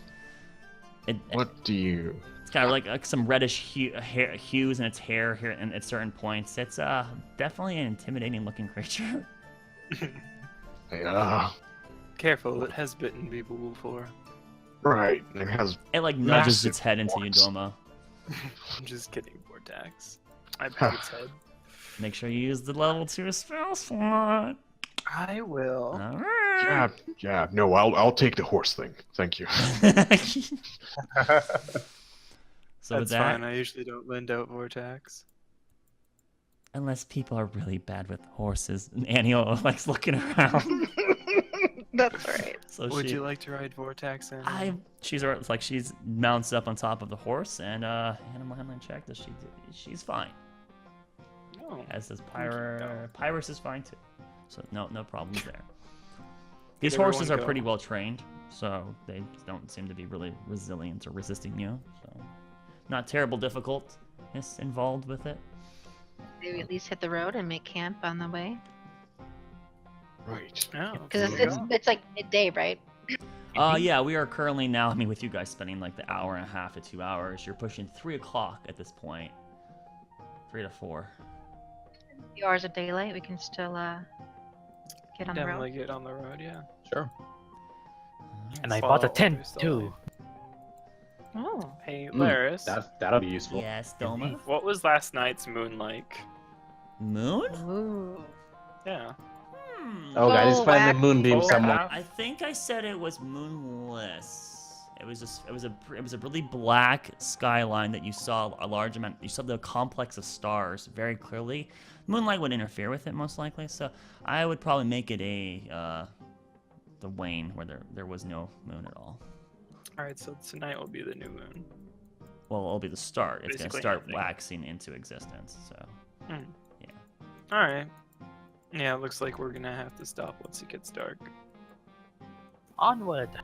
so with that, Oh, you guys right. mount up and you start departing to where? In time. Windheim. Yes, have them take the lead. Oh boy, Windheim it is, folks. Get on your hats and buckle your seatbelts. Woo! We're heading to Windheim. We're on our way Or to Windheim. are we? Dun dun. I'm better be. dun. Dun, So, you guys, yeah, let's go and change the music up here a little bit. How long have we been trying to get to this dang thing now? A long time. So we do this, and we do Darn this, minds. and we do this. And he starts playing with Dan music, and we're back. Dun dun dun dun dun. Well, how do we end up back here? Oh, hey, it's the Nickerais. Oh, hey, we're still being hunted. What's this worm or, doing? or, you on know, my neck? conveniently, there's another fissure in the ground. Whoa, let's go check that out. All I'm right. just waiting for there to be another worm. Is the bot working? No, thank So, I have to go back to my script, right? All right. So, you guys set off. All right. So now the question is how fast a pace you're trying to do on these horses. And- We're not at it. I mean, so just a comfortable not comfortable ride, right? A So trot. nothing overly eager. Okay, got it. All right. So as you guys make your way out there, enjoying the sights of a bright blue sky with dribbles of white clouds kind of wafting through, You get the fresh air kind of like blowing into you as wind kind of gallops through and moves the tree lines of the trees nearby. Your current scenery is effectively mountainous. You can see behind you. You see all the splendor of the Medan mountain range and its towering peaks. You see the tallest peak. This is the wrong mountain. A high breath peak, which is the tallest mountain in the Medan mountain range. It's not the tallest mountain on New Ulsul, but it is the tallest mountain on the Medan mountain range. So you can see that like looming behind you. It's not like it's like like incredibly dangerous looking peak, but it is a little jagged. You have heard of people getting up there successfully with climbing gear. It would be necessary to climb to the very top of it, unless you had the ability to fly. So you have like this giant array of mountains behind you, and you guys are currently moving southward, which is down elevation. So it's mostly mountainous. There's like giant rocks and the like as you make your way through. You're seeing tall trees, lots of pine trees that are currently like up in the air nearby you. You're kind of traveling on a dirt road. It's not like a cobble paved road or anything like that. It's a dirt road, so your horses are kind of like knocking up some dust in the air. You hear the clopping as each of your horses makes their own separate steps down there. There's a slight down and gradient as you're making your way down. Every now and then you see a creek kind of like enter into view as you're making bends down through this passageway as whatever was the most convenient for them to make the road. You see a couple of like felled trees that have like this like very enriched bark scent that comes off of it, permeating and hitting your nose a little bit. That's that very heavy scent of cedar. A couple ponds interact with your landscape. It's a very pleasant hike at this point in the day. Very comfortable point in time as you guys are moving pretty much the warmest parts of the day at this moment. So it's a very enjoyable little jaunt on your horses of sorts. You spend several hours traveling south through the slightly mountainous terrain, and you notice the land is over the course of a couple hours. You guys notice that it seems like that you're probably getting more and more away from the mountains itself. You can't get terribly far with the daylight you have, so over the course of several hours, you guys do get significant distance, and you can see ahead of you the rolling hills that are not terribly far away. It would be maybe another half-day travel for you to reach those. But at this point, the sun's starting to set. Darkness is starting to creep into the sky. You guys are not tired in the least, but notions of light quality or that effective problem does present itself to you. So there is a sunset currently emblazoned across the sky at the moment as orange and pink hues enter into the skyline. And you guys have had just a really, really pleasant couple hours of trip here. It's been about 3 hours or so on these horses before at this point the sunlight is basically fading. So what would you guys like to do, if anything? Would you like to keep persevering? Yeah, just start looking for places to camp. Okay. So not terribly long or difficult really to find a reasonable place to set up your camp. There's clearings on the left, there's clearings on the right. You guys can even like move some of the stuff to the side because you guys are really powerful people at this point and now with your level 9 shit and telekinesis powers, Roderick. You guys can you can effectively like move. You can move very heavy things out of the way too to give yourself even better space. So really, it kind of depends on how far away from the road you'd like to be. Effectively, imagine your minds to the scenario is that the road itself is more or less kind of winding left and right. It's at the very like coat ends or the bottom near the bottom portion of where mountains become hillside. So it's not the hillside yet. You'd have to pursue several more hours on horseback to get to the actual hills. So it's a slight downgrade until there's rocks and broken debris all over the place, and there's trees everywhere. So effectively, how far away from the road would you like to be, if not on the road? Not too far. Last time we ran into a Kodal. Okay, so wow, 60 feet about, off the road. 50 feet. Okay, so 50 feet would still be within direct view of the road, but you definitely would have. It's alright. There is some cover, so if you made a fire, you would definitely be visible. But if you didn't make a fire in the night, it would be a lot harder for someone to see you. They would have to kind of like What's have the a high temperature? current temperatures at this point, since it's starting to get colder now, it's probably low 60s at this point.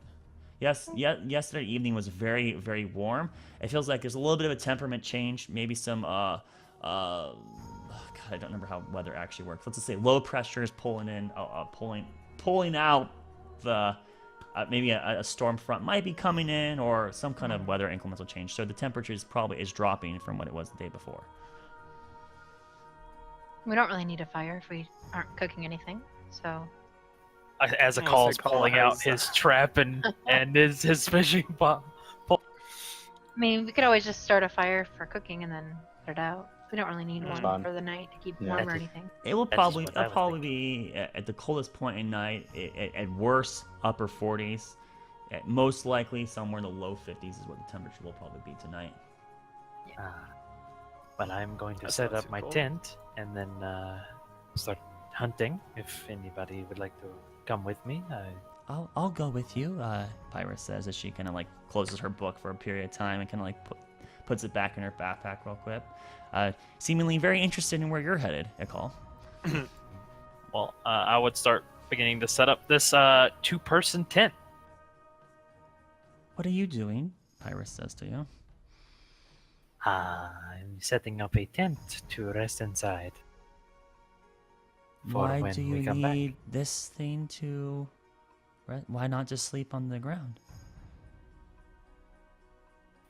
Well, you see, the merchant told me that originally you can store your fish inside here, and with my incredible view of people, I knew that that was a lie. Haha! And that's not why I bought it in the first place. As a little, like, sweat drop goes down his face. So in any case, I'm making the best of it, and I'm putting it up, and if I sleep in it, I sleep in it. But although I will say that I do enjoy sleeping on the outside here. It is very nice. The grass feels great. Do you need help? Sure. Okay. How can I help? And she like grabs like part of like the sticks that are used to kind of like helps make the arch support. Yeah. With her lack of knowledge, it actually is a little bit more difficult. But in the process, you teach her a little bit about pitching the tent, and you do eventually get it up. It just took a little bit longer, maybe 5 minutes of squander time on the total ordeal. All right, now that the tent's set up, I'm gonna go out hunting, and While you were doing that, we'll have Aniel and Baldric. They went and got a bunch of light kindling, easy twigs and sticks. I was trying to say sticks and twigs at the same time. You alright over there? So Blair's going. He's losing it. So they got some light kindling for you. So you want to go look for a fishing hole or a water source to fish at, or do you want to go hunting? so I actually have a hunting trap already. So Akal was gonna go set that somewhere nice and then go fishing if there is water. Make a survival check. Sure. Can I have advantage since Pyres is helping me? Yes.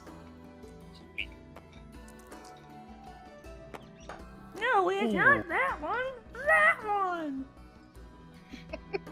24. 24. Wow. All right. Yeah, you find Ooh. Damn. very reasonable spot. That's why'd I hit this button? And you come back to a large bear. Yes. Oh God. So Gosh. you find a very reasonable place to place a trap with Pyrus' assistance. You guys get a very notion that it's a very good chance that you will probably get some game out of this. And so with that in mind, I feel like that mind depends on what kind of game you're looking to get. Are you trying to get like a deer, or are you just trying to get some light? Just maybe, nothing larger than a deer, right? Okay. Nothing. That's what I'm trying for. And then after I set that, I'm gonna leave it aside, cover it nicely, and then So you move know the on. fall, and the trap that you have here will, if it's like a small thing like a rabbit or like a small possum or something like that, it will die immediately from the trap. Its suffering will end very quickly. But if it was like a larger game, a medium-sized game like a deer like that, it would clamp its leg and the thing would be suffering for a very long period of time. So you'll have to monitor this throughout the night, or you pose suffering on a potential creature that you will be ending later, but it will have to prolong its misery. Right. Yeah, Akal knows how it works. He was gonna come back after the fishing and check the trap, and there's nothing was there. He was just gonna go on. So you're fine if it catches a medium-sized creature. Yeah, as long because I'm gonna be coming back and it shouldn't suffer. I just want to too make much. sure so that way with the way because since you rolled a 24, you know where you would place it, and you'd place it in Correct. a position that would be good for this type of game or that type of game. So Right. with that in mind, it really is your choice. What kind of game are you looking for? Small or Sure. medium? We'll go medium creature. Okay, so Might as well 24 on a get some medium color creature. to So me. you find Yeah. a very ample spot that you think is perfect with Pyrus' assistance. You think it's a great opportunity here for the both of you. That you have a very moderate success or likelihood of a deer or something of the like coming through and getting caught by it. With that, you go then looking for some water to go fishing with, and with the ease of twilight kicking in and darkness starting to cover the sky, you find a small little pond that's not terribly far from the road. It's actually on the opposite side of the road where your group is set up, but you do find it. You never seen a creek on the left side of the road, and your group is on the right side of the road currently when you were coming down the road. And you surmise there's probably the water probably continued down southward a little bit some more, so there might be a pond or something of the like. And you do, to your luck, there is a pond with reeds coming out of it. You hear frogs croaking, and you just kind of hear like the buzzing of insects kind of flying around as basically it's starting to get to that early night. You pull out your fishing tackle, you get some stuff on it, and Pyrus is just watching you perform these feats, completely just studying you and trying to learn what you're effectively doing. And you cast a line out there with hopes of trying to catch a fish or something of the nature like that. With that, that'll be go ahead and roll me a survival check again now for fishing. Advantage or no? For Pyrus, because she's just like watching me, you know. Yeah, I don't want to give you advantage. I think she's studying you, so I won't give you advantage on this one. Just one. Ooh, still decent. That's a 18 or an 8? 18. 18. Okay. Yeah. Yeah. Sure. So, you get a couple small fish within the first 40 minutes or so. As darkness comes in, you do catch a couple small fish at first. Whether you want to throw them back or keep them, that's your choice. Use them to bait bigger fish, of course. Okay. Right. So then, with that in mind, and over the course of about an hour and a half total now, you do manage to catch 3 reasonably large fish of moderate size. We're talking probably in the ballpark of at least 12 pounds to 18 pounds a piece. They're big fish. Yeah, that's decent fish. Wow, yeah. Huge. Right, you got some very large fish with your catch there. These fish seeming to be the type that work that are more nocturnal. So you were kind of like right in the perfect spot, the perfect time to come out. They were trying to get insects. They were just trying to get a little bit of hydration before the night kicked in, basically, before they would just kind of like go rest out there in the darkness. And they were just feeding on that, basically. And you, since it's a very untraveled road, usually there's not a large amount of disturbance, and it just was perfect conditions for you. And you managed to get 3. So I mean, you have effectively like almost 40 pounds of meat from the fish alone. And you go, okay, it's been an hour and a half, and you're like, okay, I mean, I might end up catching a deer still too. This is going to be a little bit more than I'm bargaining for. I mean, for your first night of fishing, it has been incredibly successful. Oh crap, I'm sorry. It wasn't supposed to be a survival check. It's supposed to be a fishing check. Is it? There's actually a fishing I check. I don't think it counts as a tool. You're right, it doesn't count. Use it for survival. Yeah, okay, we'll just let you use it that way. Fine, that's fine. Yeah, why complicate it more? All right, we'll let it be. Yeah, so everything stays canon. So with that, you pack your stuff up and head back to the group, or first you're trapped, then head to the group. Sure. Yeah, I'm gonna check my trap and take the fish. Yeah. Okay. Wow. Okay. So despite your brilliant trap and placement, it seems that no creature got caught. To either your luck, because maybe you didn't need the meat at this point, or not. No creature got caught in the trap. None. Which might be a blessing, might not be. Yes. So with that, you kind of like disarm it, put it back in your bag, and then you carry your 3 large-sized fish back to the rest of the group. What's everyone else been doing for the last hour and a half? All right. Roger wanted to contact his patron. Okay, you wanted to set up. Oh the my! ritual. All right, let's set this up. So yeah, you definitely have the space here. Unlike in Tutantina's hut that then led to Tutantina's fight, you have more than enough space to reach out to Elrian. Can I cast protection from good and evil on him just before he goes in? I mean, absolutely, of course you can, if you There you want. go. So you see, you guys, you set up your camp. You kind of set up a little bit of clearing and, gathering a little bit of wood necessary to maybe cook, and you have enough scraps of wood that if you need to, you could start several fires over the night. I would assume that some of you weren't just been standing around doing nothing. You probably had gathered enough hardwood too, if you had to fell some weak trees, so that you could have wood that would actually last the night in the event that you actually wanted to fire for some reason. It's always better to You have it said available we're than still not. visible from the road, right there, Alex? What was that? You said we're still visible from the road. You right? are, if for any creature that, I mean, you're only 50 feet out, so if a creature had dark vision, it would theoretically be able to see you. If Can it I doesn't walk up have, to one of the nearby trees, just like on the outside of the camp, like put my hand against it and cast plant growth?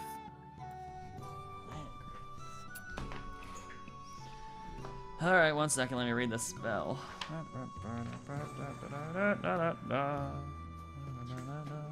Using magic that I don't know. Doma, how could you? I know, it's a new spell. Plant growth. Where the heck is... 3rd level transmutation. It's There not it is. paladin. Yay.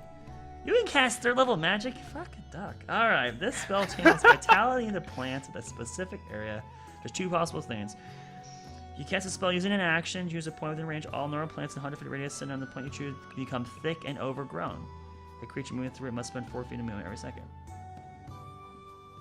If you cast a spell can every 8 exclude hours, it affects all plants within a half-a-mile radius. Alright, yeah, I mean, you definitely can You can affect... exclude 1 or more areas of any All size normal within- plants within 100 feet radius can become thicker, so it's your choice. You can increase them all, or Basically, I want to thicken the treetops, so if it does rain, it's not going to rain on us, and Mhm. I'm going to make it so it's harder to see us from the road. okay. So some of the lower grasses and the such beneath the trees gain in height and gain. Maybe they were previously somewhere in the ballpark of maybe like 6 to 8 inches, and now they're all about like 1.5 feet to maybe almost 2 feet tall. Like so, anyone that's a low-bearing creature will have trouble seeing you. It's just kind of obscuring your lower 2 to 3 feet of your person from the road, and then the tree branches kind of like arch outward as well. And so at this point, visibility is a lot more difficult. It is still possible to see you, but harder. lot less probable now. A creature has to be incredibly perceptive and have the ability to either see in the dark or have dark. We'll see in the dark effectively. With that, I mean, if you have a fire, the fire still obviously is a totally different situation. You would see the glow if you guys want to have a fire. Part of your group was still gathering enough wood in the event that you did need fire for some reason the night, so you have that available for yourself, since we're not going to have people waste time. So anything else anyone wants to do? No? I would just tell Broderick if he needed it. Oh, right, Roderick, ritual. Right, yeah, that's where we moved off. All right, so Roderick, you as Doma was making the trees grow more and the plants grow more in the area, you, unlike Aniel and Baldric, who were gathering resources for the rest of the group, you decided to start drawing your ritual circle on the ground, and Evelyn's kind of like either assisting you or watching you perform this effectively. You form effectively what would be like kind of like a pentagram, right, on the ground, in a giant circle with all these like arcane squibbles and such that have been added on top of it. As you place your several foci around the circle, you kind of sit yourself in the middle, and this circle is about 5 feet in diameter. So you kind of sit right in the middle of it, and you get yourself into a very meditative space. Just so I'm, what was that, Potato? Just so I'm not doing. Just nothing gathering organic. wood. Yeah. Okay. Cool. So you'll be out there looking for timber. So you could be helping, like, so Aniel and Baldric were getting light pieces of wood. You were getting the thicker pieces of wood, right? Yeah. Okay. So and you get into your meditative stance to prepare yourself to reach out to Elrian. Before you depart on your trip, You look at the rest of the group that's here. Currently, Pyrus and Nicole are not present. Thoric is not here either at this moment. Doma is still present. Aniel and I'm gonna walk up to him, put my Baldric hand are on here. his shoulder, and cast protection from good and evil on him. Okay. Good luck, man. Thanks. Give him a hug and a kiss. Aw. I kiss her back. Okay. So with that, you guys exchange a kiss, and then you center yourself on it. Take a deep breath. And you begin casting the ritual, which takes about 10 minutes, and you have to focus on it for the full 10 minutes, not interrupted, basically. Okay, so 10 minutes go by as everyone else kind of just watches you performing this ritual. From your perspective, you close your eyes, and you just see the back of your eyelids. There's darkness there, and it's now night at this point, right? The rest of the light in the world has dimmed down, so it's pretty dark in here, and you're hearing the sounds of insects around you, kind of moving around. You hear the little bit of chirping of frogs from the creek that currently a call happens to be fishing at this point. It's not terribly far away, but you can hear that little bit of croaking from all the way over there. It's a lively world around you. And then suddenly it just gets incredibly quiet. And you feel like wind moving across your face. And you've dealt with this several times in your past. A very high velocity like feeling as you almost as if your consciousness is plummeting through space at alarming speed. And you don't even open your eyes. You know what's going to come. You know there's going to be celestial like objects that fly past you. And you kind of hear them going woof, woof, woof. And then you hear this giant and you know that means you're approaching your patron. And it gets louder and louder and louder. And then you kind of feel that wave-like energy when you now know that it's within literally a foot of you. You could reach your hand out. Still with your eyes closed, you could reach out right now and effectively touch its surface if you wanted to. At this point, you now open your eyes, and there you behold the giant mass of pink-like flesh in front of you with rippling-like curves across its body. Effectively, to surmise to everyone that may be new or old, this is what it would be a ginormous brain, is what it would look like. Roger throws out. Just kidding. Constitution saving throw. I want to cast Detect Magic. Oh, God. Detect magic, your mind breaks. Death. So it's like as he was coming closer to it, it basically looks like a giant brain from far away. But when you get closer to it, it's massive in size. It's so big that when you're right next to it, you can't even tell how large it is. It takes up the entirety of the horizon, effectively beneath him or in front of him, effectively, like as if he was on a planet that's made of just nothing but a giant brain. And there's this like purple and grayish energy that kind of like ethers off of it and forms what effectively almost would be like an atmosphere around it. And there's this crackling like purple energy or gray or green energy that sparks off it at random points that would be making large thunderous sound.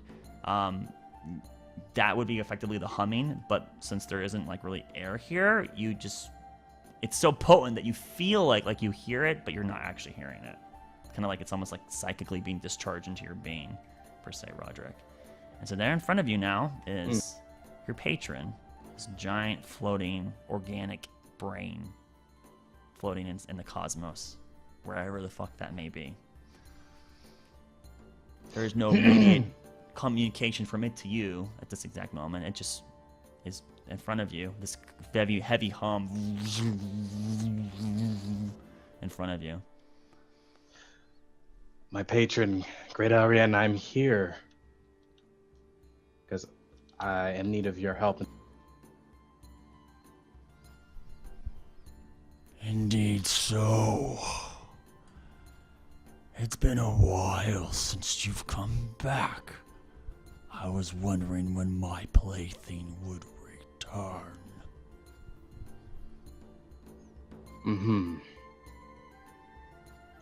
I'm here because I want to know more from you, about you, to get a better understanding of Hello, can you hear me? Okay, there we are. To get a better understanding of who you are and what do you want, as there is one matter of which we will need to speak of. Very well, ask your questions. Well, first, where is this?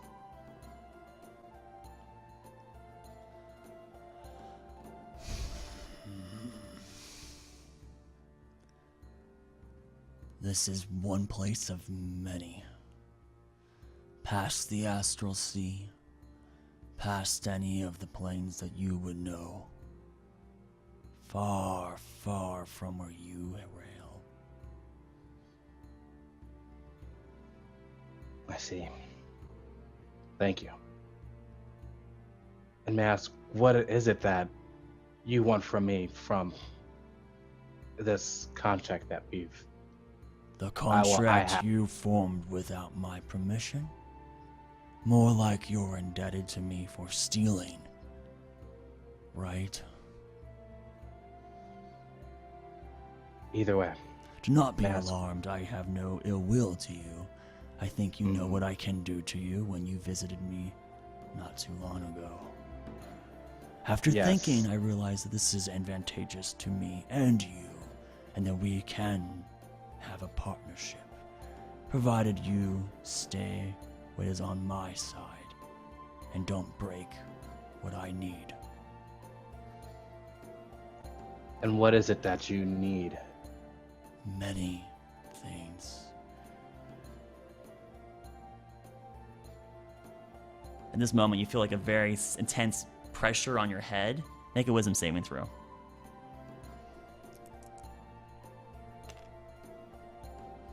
Probably should have changed music. Mother, I am so bad with my bot these days. What is with me? 25. 25. Just so you know, he can't be charmed or frightened. Let's go back to this. And you'll have disadvantage on attack rolls against him. 25 wisdom saving throw. Okay. So, he can't be charmed or frightened. Good. From what type of creatures? Aberration, celestials, elementals, fae, fiends, undead creatures. Mm-hmm. Okay. Well, you know what? I better read that spell real quick. Just a little quick, real fast, you know? What was it? And if you want another spell taken for the 10 minutes, I'll minus another one off. Protection from evil and good, right? Or whatever. Mm-hmm. Just try to make sure I don't do anything dumb here. So that way you're like, what the heck? It's not a blunt.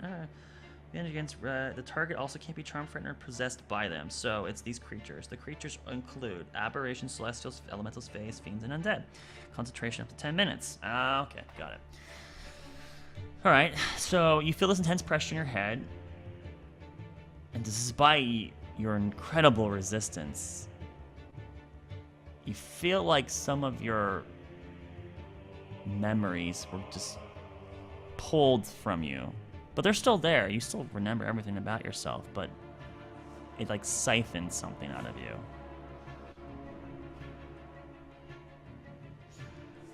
Ah, I see. You came unwillingly at first. And you've benefited since. Yes. I'm like you. We're not terribly alike, despite the giant difference in physicality. We both crave information. I need it. My kind also need it. But we're not all alike. Some of us want to do things that don't benefit the information. I like to store it, hoard it, harbor it. They want to consume it, dismantle it, analyze it, destroy it. I don't like my companions that do that. you'll find that most of the creatures that come from my plane want to destroy this information. We're at odds with one another.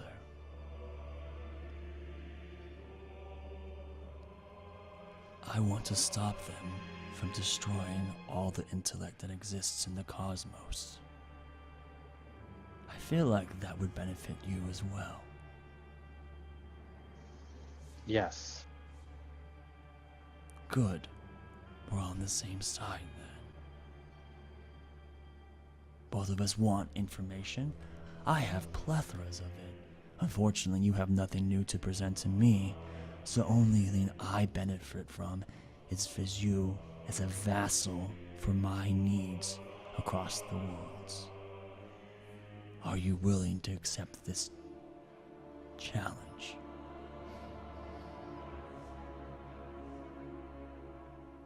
How would that affect me in a more, I guess, the more of a long-term aspect? Is that just, fending off other creatures from your An within my entity world? you fought. In fact, before you talked to me and made yourself aware to me, our first meeting, face to face, that thing you thought seeks to unweave powers that are far more potent than it. And if it succeeds, it will make my job very difficult. You need to stop that thing.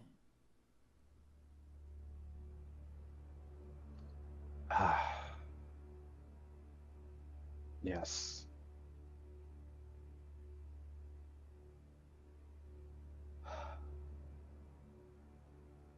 Okay.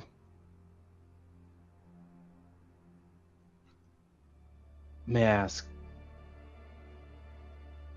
I was also approached by another entity. Well, we've dealt with his followers. Yes, I'm One of the- aware. I saw your memories. I'm slightly amused that you chose to keep me the greater evil. This hungering one is beneath me. He cannot harm me. Nor could he ever get out to this far reaches. So you have chosen wisely.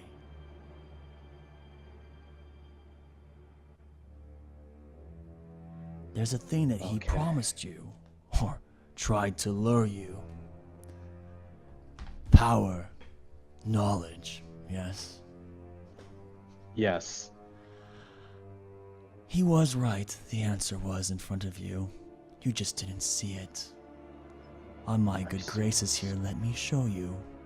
And suddenly, an image appears in your minds as the giant creature in front of you disappears. As now it's as if you're standing inside the very room where Jesse is currently sleeping right now. It's as if you were warped back in time.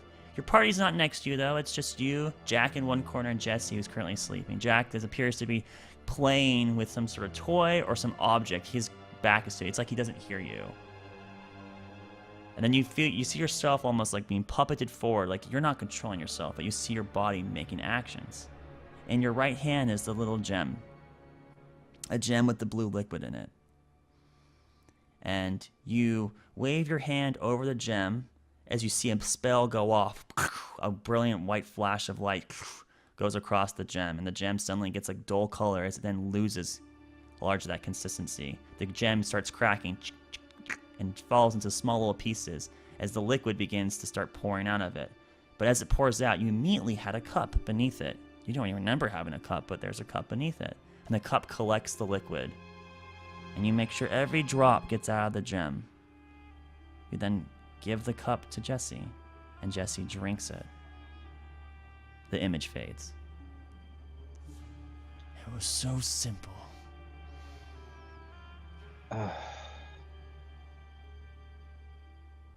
Damn.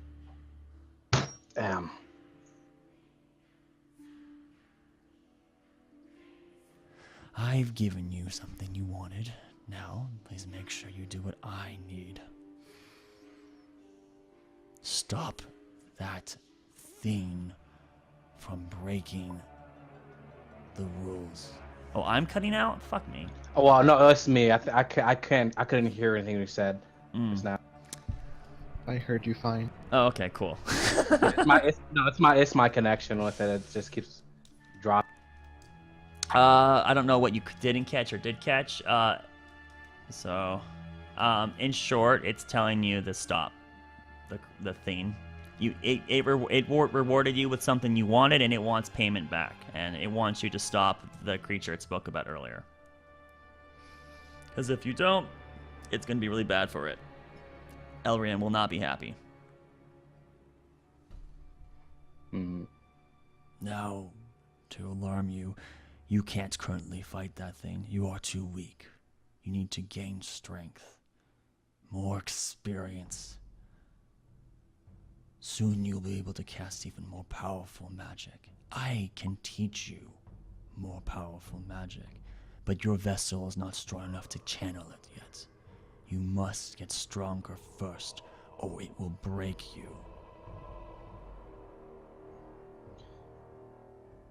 Is there any? What would be the best way? You already know the answer to that.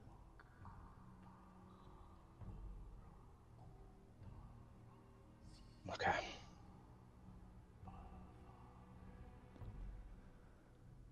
Here is my first gift that I willingly gave you. Do not disappoint me. Was there anything else you would like with this visit?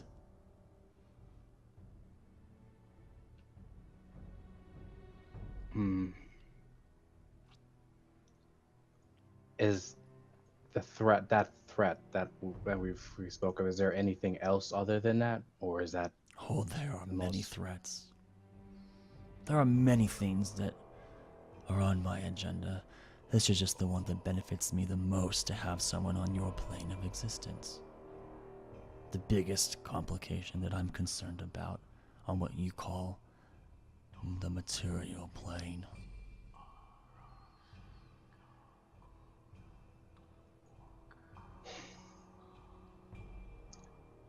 Is there any way for you to stop the Hunger One from contacting me, or at any point?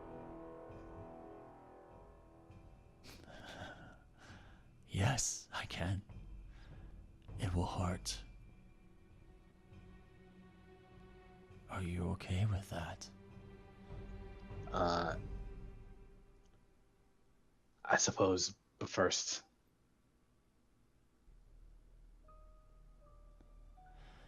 You didn't notice it crawl into your ear when your friends came behind you. It slithered up your leg, coiled itself around your waist, and then drilled itself in your brain. It's resting there right now.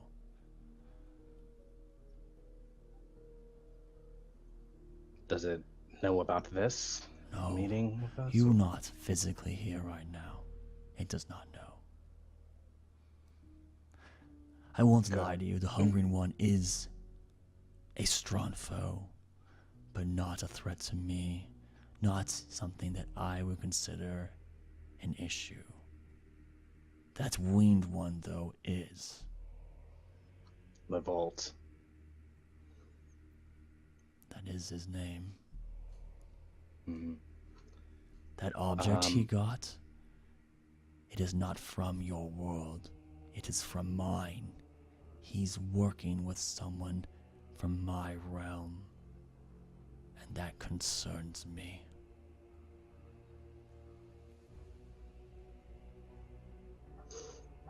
Okay.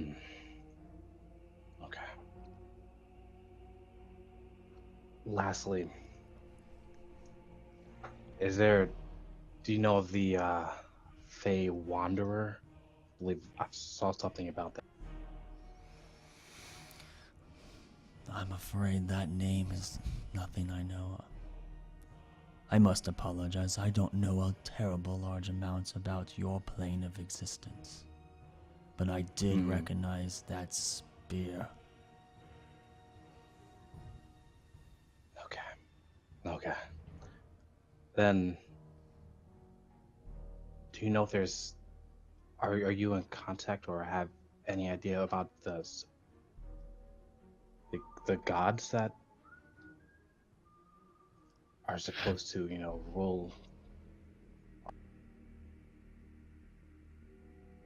There are many things that are considered gods. Your kind would call me a god.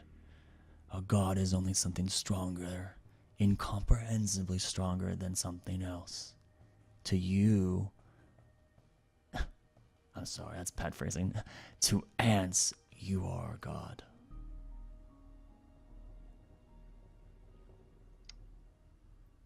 There are other very powerful beings in the cosmos. I am but one.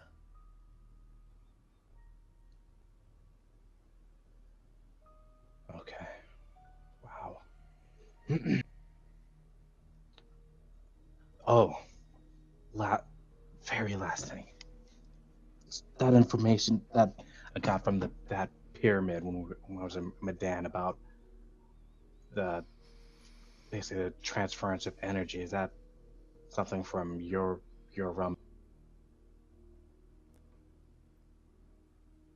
I believe so.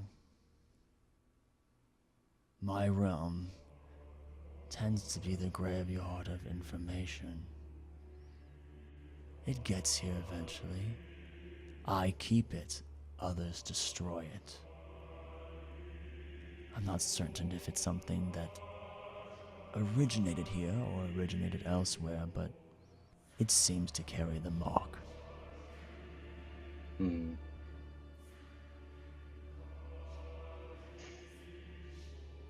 You should head back now. Prolonging your exposure here will not do well for your psyche. Thank you.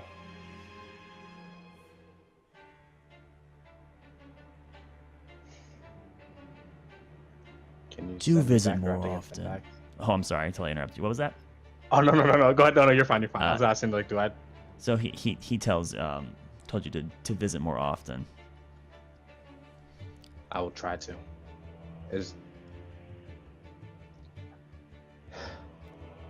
I wouldn't recommend doing it more than once a day, though. Not with your vessel at its current capacity. Is there a way that we can expedite communication instead of making the spell circle? I've placed my mark upon you a while ago to witness a bit. But I can't constantly hawk you, so no, this would be the best way for you to communicate to me. Maybe time to time I'll find it convenient to look at what you're doing. But don't rely on me.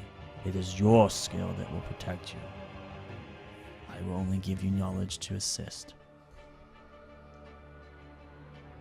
Thank you. And if you can, although it will hurt, just destroy the remnant of the hungry. Yes. Prepare yourself, for this would be very taxing. Go ahead and make a charisma saving throw. Natural 20. Okay, now make a wisdom saving throw. Is no one nearby? Don't need to be, apparently. 23. Okay. 24. Now make an intelligence saving throw. Oh god. Oh boy. And yeah, I'm technically nearby his real body. That- 6. Okay, 6. Okay. Now make a dex saving throw. 11. Now make a constitution saving throw.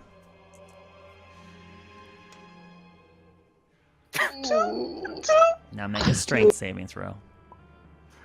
Typical Roderick right there. 11. Okay. Pain that is incredibly similar to when you perished and you met Elrian. Effectively, the first time he was aware that you existed. And you were on such cordial terms. A very similar pain ruptures through your being, vibrates across your consciousness that exists out there.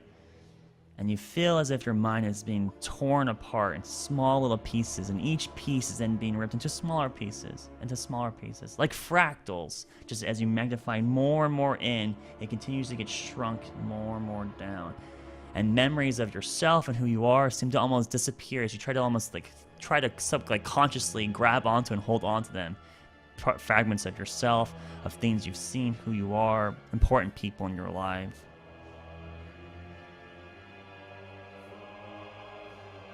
You find yourself back on Arkelya in your meditation circle, but you feel exhausted.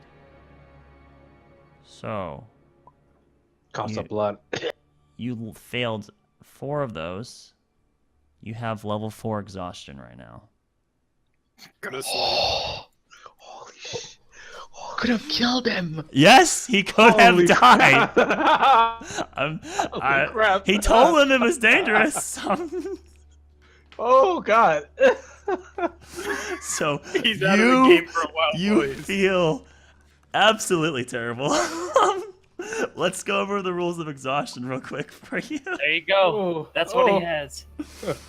Where are you? So exhaustion. So first of all, you have disadvantage in all ability checks until you clear exhaustion. That's level 1. At level 2, you can only move at half your normal speed, so your speed is halved. 3rd level exhaustion, you have disadvantage in all attack rolls and saving throws.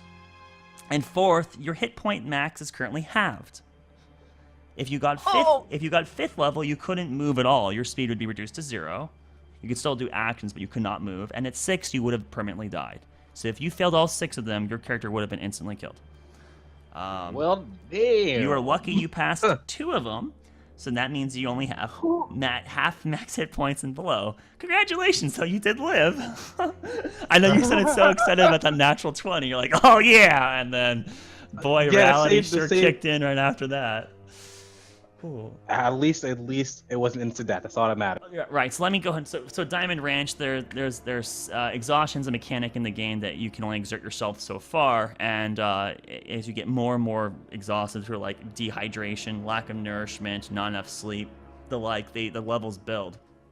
And so as I went through those status debilitating effects, everything that I listed from the beginning up to that half his hit points.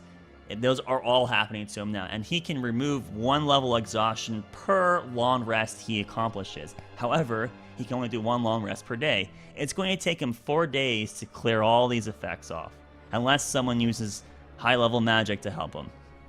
So, congratulations, Roderick. You feel like shit. Probably almost the shittiest you've ever felt. Even when you came back from being dead, I think you only had 2 levels of exhaustion from death. Mm-hmm. You feel even worse than that right now. And you're kind of like struggling, like, crunching at your temple.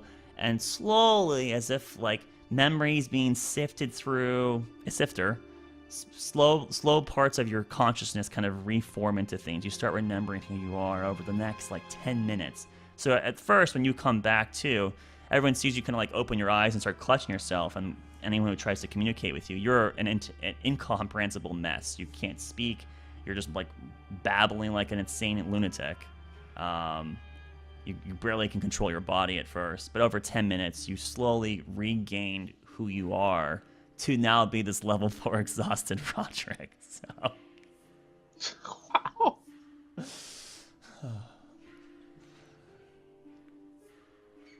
Wow. Are you alright, Roderick?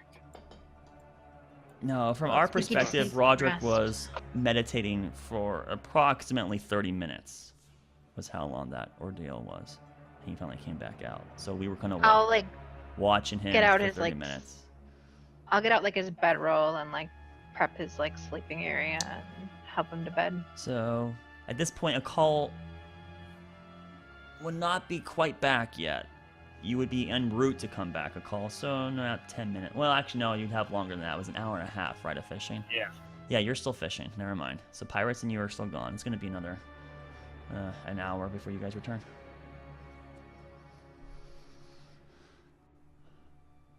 Well, maybe you should get some rest there, though you probably can't sleep very well with whatever the fuck just happened to you.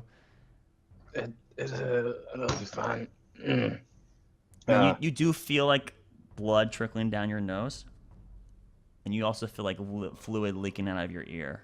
And you kind of like bring your hand to your ear, and you pull it away, and you see this orange clear liquid like oozing out of your ear, and you kind of like wipe it away for a moment. What happened? Let's let him rest. Yeah, Dude, let's do Rado just combat look at right Doma. now. Time for an God, ambush no. attack. Are you ready for those assassins from Medan you guys didn't finish off? Rest in peace. Half health. They can easily one-shot you fully now. Instant death. All right, so Stop trying to instantly kill us all, Lars. All right, Roger's no. gonna he chose to do it. slowly make his way. Yeah, I'm okay with it. Oh boy, that was dang. Anyway, Roger will try to make his way towards a bed. Doesn't matter where, whoever's Yeah, I'd so- there. help him. Yeah, I'd help him. Yeah. Yeah, Evelyn, you're doing far more lifting than him. He's like, his body doesn't seem like it can barely even support itself right now. So you manage to get him back to his bed, and now again, I'll remind you cannot actually do you cannot benefit from the effects of a long rest because it's too early in the day. So you can still rest, but it won't actually help you with your exhaustion right now. He's just gonna rest. It's fine. Okay. So an hour later, Call returns and Pyrus with 3 large fishes. The fire's still going at this point. During this period of time, Roderick, you can tell the group what you witnessed or not, your choice. You can talk while you're in the bed if you'd like. Sure. So you said everybody's here now. Yep, entire group is back. Oh great, I'm great at these things, explaining. Oh yay. Hopefully you got good notes about everything that happened. Do I seem like this? Yeah, I think everyone I see. Like, Everyone's back. Whoa. With respect, you look like shit. I feel like it too. What did you do? I don't you remember point? this happening to him last time he did And that. this time was a little special. A did little you get bit by special. a snake? No snakes. Well, Pyrus like Somewhat, looking yes. looking at your body like for like a bite, like a snake bite wound somewhere at the notion of it. So she's in your personal space, maybe at Evelyn's chagrin. okay, let me. So, I think the reason I'm like this is because I asked my patron to get rid of a bug in my head. That was the hungering one. So that when I told you, and from the house, the Wait, so he was able to. yeah, So he won't bother you anymore? no, But that's good. Well, that's good. yeah. But it looks like it cost you a great deal. It's better than dealing with that long term. At least he's not dead. Yeah, That's a there we good go. point. So, By the way, Keith, since you're so injured, feel free to take the tent. I would much rather sleep in one of the trees nearby, especially since they look a tad different. I thought When you I were left. going to put the fish in the tent. Pyrus seems slightly confused. Well, I'm going to cut them up into smaller portions and wrap them up and put them in my pack to save, which we do not eat, of course. But if we eat them all, then they're gone. very true. And I'm Thank you, gonna be- Claw. I may take you up on that. Sure. It fits 2 people, so be my guest. and he's gonna start cutting and cleaning the fish and cooking. Okay. So yeah, with that in mind, you are preparing dinner of sorts for the party.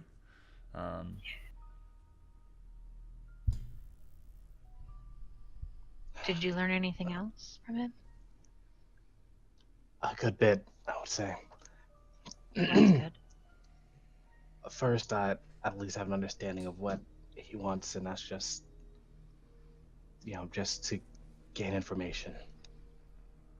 About what? Just information as a whole. Anything he doesn't know. Interesting. But the problem is that of his kind, there are those that want to destroy the information. And Roger could look at Aniel at this point. He believes that the Vault is actually working with someone from his plane to, What? as Elgin put it, to unweave powers that are more powerful than itself. Fucking weave. How does Aniel react? She's just staring at him. Very straight-faced. If you What plane don't exactly is he from?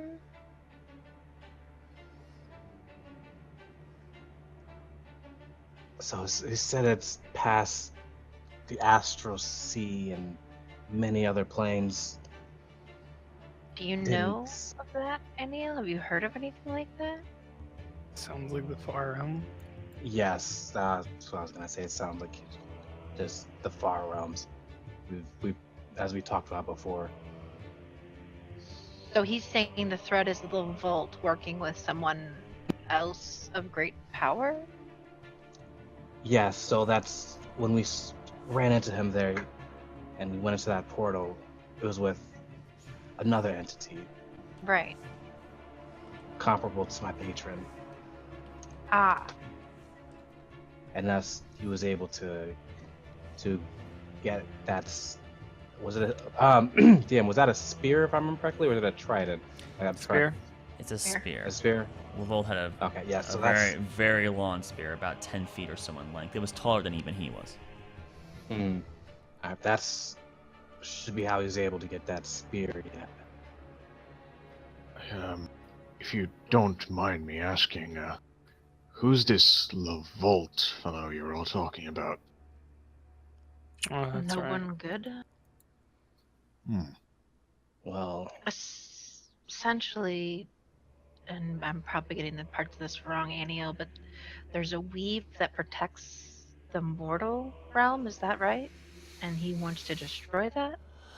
You see, like, there's kind of a nervousness to her. I don't know. I mean, I shouldn't have told you all what I told you originally. It's okay. I don't know if telling more people is the right. I mean, But is that the general idea, right? I can't confirm or deny anything. I'm sorry.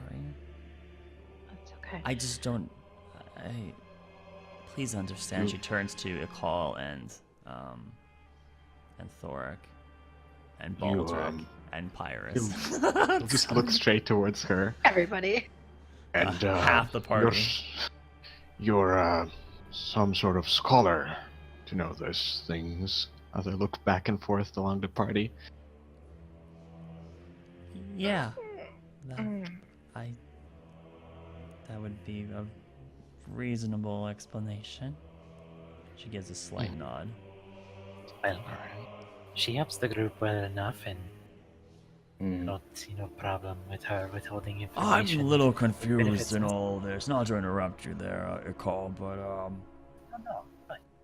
a simple scholar wouldn't know stuff like that. I mean, A really who good one. are you? Roger would stare at Baldric. He would just stare at him. Yes, you should get rest there, Roderick. More importantly, who exactly? Who are doesn't all of really you? matter. In fact, how about let's broaden this to everyone here. Who are each of all of you? What is this group that I have latched onto? You all seem to have your own agendas, and there seems to be some unity here. But I don't know what your objective is. He's like looking around at every single one of you. And now I'm curious. what your goals are. What do you call yourselves? The DM How had many to try. times left? I had to Like, try again. You can't blame me, 6 okay? times? 7 times? 8 times? I had Did to we- try again, please. Did we? I thought we came up with one. Thought we came up with one that we all agreed on. It was never given to me or an NPC. Seriously scrolling. Hold on. Furiously What? scrolling. What was this name? I am unaware. I am unaware. It was never. I call it the Weave Keeper. No. The Weave Weavers. Keeper. No. The darn Weave Keepers. The fucking Weave. I would have gotten away with it too if it wasn't for you Weave I Keepers. knew it was Alright, the quick, whole quick, thing quick, the whole quick. time. I didn't message that guy. He must be on right Duro's now. coming back for the weave. We like get to the Weave and Duro steps out. Damn Weave. I knew it was the fucking weave. I could have shot the weave from here. Fuck. So while you scour coulda your shot notes it. for a name that you guys may or may not have had, Baldric has posed this question to. Should we take a quick break for you guys to pour through your Yes, notes? please do. Hey. All right, so last we left off, our party was asked by Baldric, What do you guys call yourselves? Alright. So, first Roger will look at everybody. What do they do? Do they look back? Look at you. I All's nod. cooking. Then he would not. We are Heartseeker. Heartseeker. Never heard of it. But, alright. Well, that's us. And what do you guys do? What is your goal? What's the Heartseeker agenda? Survival. Well, of course. Why don't you call yourselves survivors? Because that That sucks. doesn't sound too bad.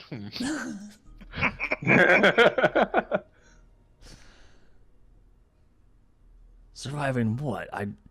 Can we get a little bit more clarity and There's a much larger threat than us, than what we see. wait, you're the threat? No. No. No. We have a much larger threat in which we have to work.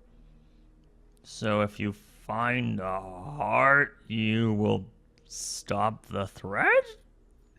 As they travel No, through the it- land, they come across many people, and they try to do what they can to bring good, thus seeking the hearts and minds of the people. Heartseekers. Mm. Thank you. All right. Well, so your goal is to make people happy. Well, everyone deserves happiness, don't they? Just try to make sure that it's on Essentially, paper. we Seek want the to heart make of the the world problem. a better place. We find something wrong, we try to fix it. We try to help it, heal There it. you go. Like the little girl who unfortunately still cannot walk. How far are we away? Like from. How far are we away? At this moment, Roderick's eyes open up just a little bit. He's like, "Oh yeah, I haven't talked about that yet." You guys are. It was like. It's 8 hours, right? You know, you left. You were like 3 hours on your horses. Well, we It was- left at 3, but we were awake for like 3 hours, weren't we? Yeah, Or something like that? but you stopped. You went to sunset and you broke camp. So you traveled for 3 hours. It was 6 o'clock. You're 3 hours on horseback away from town. Oh, so why did we set up camp then? I thought we were tired. You guys, because darkness is Alright. coming and it's not necessarily safe to travel. I mean, you're the guys that set up camp. I just said, hey, it's dark out. You're not tired. You guys slept during the day. You woke up like 6 That is true. hours ago. I like the dark, actually. All right, so guys, so putting that aside, speaking of the little girl, the patient actually gave me a way, showed me the way in which we could have. Wait, we could help her? Yes. Well, where's that crystal at? I think Baldric had it. Either he has it in his bag or I have it in I mine. gave it to the little girl. That's what I did. Okay. She had it last I saw, and that's when someone was next. You, and he points to Doma. You were next to her last I saw with the crystal. I left. Did she keep it, Doma? So Doma, it's your choice. You could have took it, or you could have left her in her care. Oh, But you I would have it. you would be the player character that had the opportunity to take it back. So you never officially did. So I could just cheese you guys, say it's stuck on her, or I could be gracious to you and say you could have took it back. It was never explicitly stated. So I'm allowing you the decision because your character would have been the one that had that choice. well, let's take it back to her then. Let's say we took it. So you have it. Okay. So Find Doma out, has the like- crystal right now. Okay. So, what you're gonna do? We should be able to actually dispel that crystal. And what we do is gather up the liquid and have her drink. What's the And that's liquid? it. Wants if the liquid's a poison. Where's this information coming from? Please, please. I trust the source. I don't know. Is it the reason what why you were we have like in a to- big tangled mess right now? So wait, she has to do what with the liquid? Why would we catch it? We have to get every drop. Okay. She has Then what? to drink it. Oh, Yeah, do you know the spell to break it? Was I able to infer that because I did not ask? And Because it should be something I'm capable of at the moment, right? you cast a spell.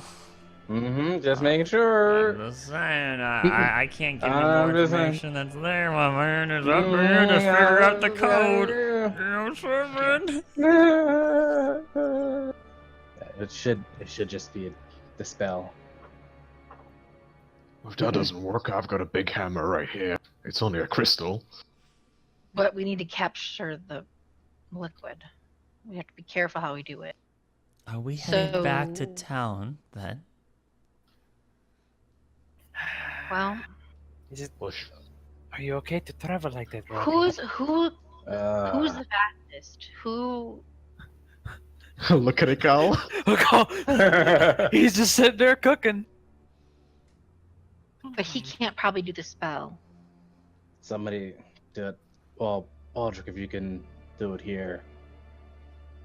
Oh, We can just the- put it in a vial? canteen, a vial, canteen, whatever, and then have We have we- horses still. Right, the little so girl. whoever's fastest won't matter. It's just who has the fastest horse. Right. Yeah, or we can We're send gonna it. lose the to a same caravan. time Roderick- anyways. I'm Roderick- not certain why we would send one person that would be attacked by something and die. I don't... Well, we could send two people, but I don't think Roderick should be moving right now.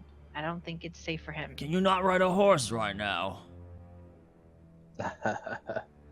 I would need a little bit of time.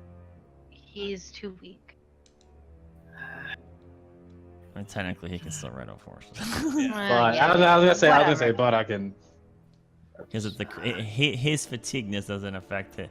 I mean, any skill check that I threw at him in case of an emergency would be done at disadvantage, but he's gonna have that for 4 days Right. regardless. So can ride it horse. sucks to be him. I'm sure he wouldn't mind. That is a good point. Could have died. God Yeah. darn it. Could Back have in- back died. in- Could have fixed that problem from forever ago. In any case, Wow. I just finished cooking this fish, so let us all eat first and then decide what we're going to do. I'm still bloody confused. About what? About everything! Alright, you're heart seekers. Heart seeker.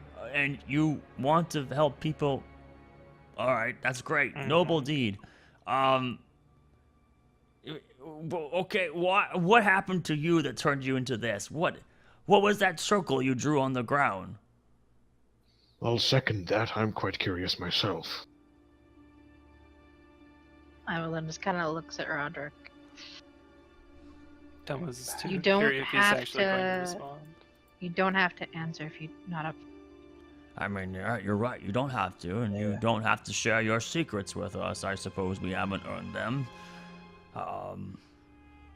Very well. Is that Baldric pouting?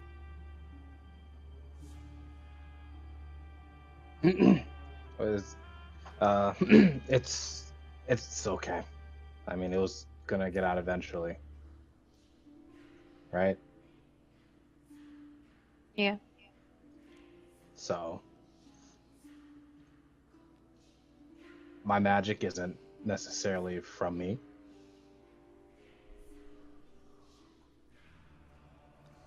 Look at Unless it them. is. It's from an entity that's bigger than us. Like the gods? It is not a. He is not a god per se, So you but draw I believe. knowledge from something powerful that would make you a warlock, right? Yeah. Alright. Very well. And what is this creature that you are drawing power from?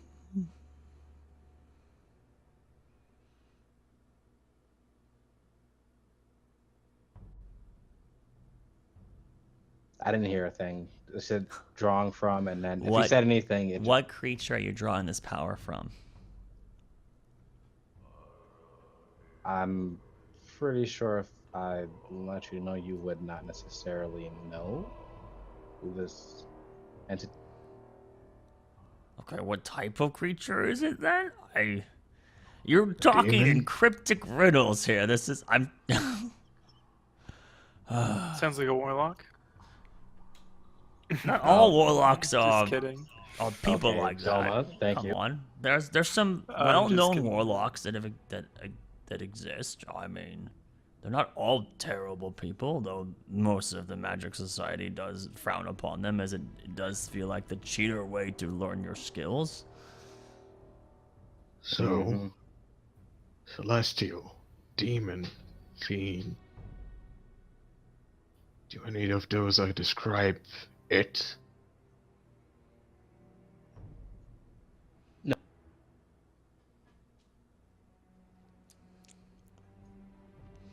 No, he believed that he's from the furthest regions, the far realm.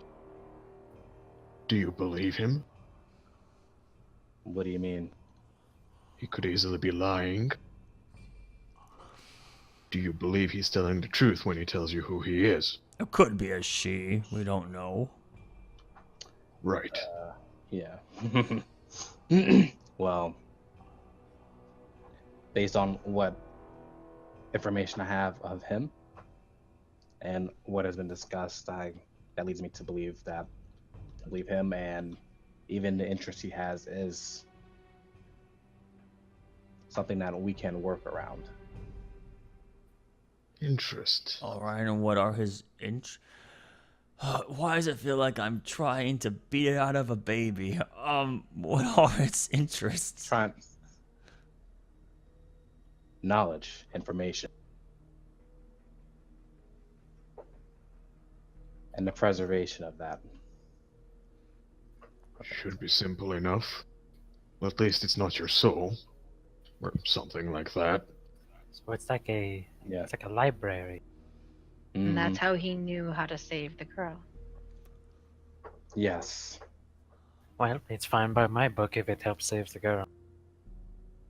Doesn't sound, evil. So I don't mind. Not that my opinion would matter anyway. Mm-hmm. Very true.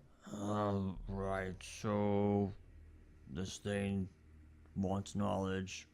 Got it. Alright. And well, the addition to that, as for everyone else knows that again, that there are entities similar to itself that basically want the opposite. They want to destroy basically all knowledge and information in the cosmos. Why would anyone want to do that? I didn't ask. Alright. So, Knowledge is essentially power, so it makes sense that people would want to seek to destroy that, whatever form it is in. I feel like there's something missing here, but that's fine. I thank you for sharing your thing. Alright, the rest of you, any secrets that you're keeping? He looks like right at Doma. Maybe something that lets you perform miracles of some sort of nature? Can we focus on, the little girl, please? Alright, yep, fine, yep. One of these days he'll talk about it, I'm sure. Yes, the little girl. So are we gonna all ride back together then? I mean, it doesn't save us time to have one person ride off or two people to ride off, and we'd be more safe as a group, so I'll ride back. Might as well all go. Alright. Sure. Have Roger ride on the vortex. That's what I was thinking, yeah. I'll, We could go now. I mean, it's dark, but it's only 3 hours. Or we could wait till sunrise and, I mean, whatever suits your needs. I think traveling now would not be bad, since we are not tired anyway. It shouldn't be too dangerous traveling at night. Are there any others here who see better at the night besides I can myself? see in the dark.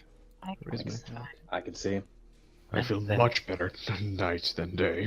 Well, there we go. So, everybody, please take a piece of the fish and eat up, and we'll depart afterwards. So you guys break up. How does this camp. fish taste, Laris? It tastes like unseasoned Phew. fish because I don't remember him buying seasoned spices, so it's just cooked meat. I mean, Pure mercury. and fish is generally bland. It's not a very fatty meat, so yeah, it's not very great, but it feeds you. It's filling. Yeah. Yeah. It's- I'll remember to pick some spices next time I'm out with this new herb kit. Okay, If we're going so back to town, we can always grab some. what would so you guys would it's your game's in your control. You like to head back? Oh wow, I was not expecting this, but you would like to head back? Yeah. Okay. Apparently. Did I portion any of the rest of the fish? Like, how many days of rations would you say I got from the rest of the fish? Mm, Because it was 3 You'd have to larger fish, right? You'd probably have to dry it though, wouldn't you? Well, no, you can still, wrap That's true. the meat and keep it yeah. as long as it's not too so, long. From what was available to harvest, that would be still what you would consider worth taking after what you guys ate. I would say you probably have the equivalent of about 5 more not 5. I'm sorry, that's way more because a ration's a whole day. Right. Like a meal. Yeah, a So, meal, like, 5 a meals? meal for like 5 people, basically. Yeah. Okay. So So, that's like breakfast for like half the group, basically tomorrow. okay. Just for convenience sake, we could say it's the whole next meal for the group, Okay, cool. so we don't have to go. Oh my god. Well, Akal would break down the tent and pack it up and hop on the horse and get ready. Okay, so you guys. Horse. I'll jump on your back. I on your try and get horses. on a horse. You guys help Roderick probably Oh, to get God. on his. Yeah. Yeah, Yeah. yeah. It's a strain, Roderick. The world feels very very scary right Gray. now. You've never felt Gray. weaker in your life. I'll look. You Miles. you definitely just want to sleep, even though you're not able to go to bed. You really want to sleep. Just lay in bed. Yeah, do nothing. Watch TV maybe. Play some. TV. All right, so you guys Look want to head down at back the- to Pypel, huh? Pypel. Dang, man! If only Let's he do contacted it. his patron, if we waited till all the way to Windheim, then it would have been like all the way back there for this one little girl. It would have been such a better moral dilemma, but Unfortunately, we don't get that option Sorry. here. Yeah, all right. Sorry. It's just 3 hours Sorry. away, and you guys chose horses. It's not even the 6 hours it would have been. It's 3 hours away. Okay, so let's roll that random. Let's roll that random encounter dice, because Here it is. Oh, no. Combat. Right Oh now. no. Combat. Please, nothing. Instant death. And a dragon. Roderick, you're Oh not, wait. Oh, you're not paying too much Wait. attention, and a cougar just yanks you right off of Vortex. oh wow. It's not a alright, con. so you guys start your trip back, and it's a lot more daunting. I mean, unless you're using light cantrips or something, it's dark. The most that you can see in the dark, actually. Wait, almost all of you can see in the dark. I got Aldrich 60 feet. can't. Ikal can, Thoric can, Roderick can. He's a Arcan. half elf. Doma can. He's a tiefling. Hello. Our full elf can. Oh my God. Baldric is the only one that can. Baldric, Aniel, and Pyrus cannot. I think I could see in all darknesses dim light. Yeah. 'Cause I don't think Pyrus got dark vision. Oh man, this happens, but I have to worry about someone else's character suddenly. Oh, I have to look up a half elf. Triad racials. I can't just load up the character sheet, but this is just a Oh, spaz. so she's a dryad, huh? I didn't say anything. You did? Yeah, she doesn't have dark vision. All right, so she can't see, and I mean, moderate. She can't see well. It's a large amount of shadows in the world. You know, there's still a little bit of light from the stars, I guess. And Aniel can't see, and Baldric goes, "It's dark." That's pretty much what Baldric's saying every like 5 minutes. All right, so you guys start navigating your way up. Now, the one thing that you have conveniently here is that you did just travel this path not too long ago, so.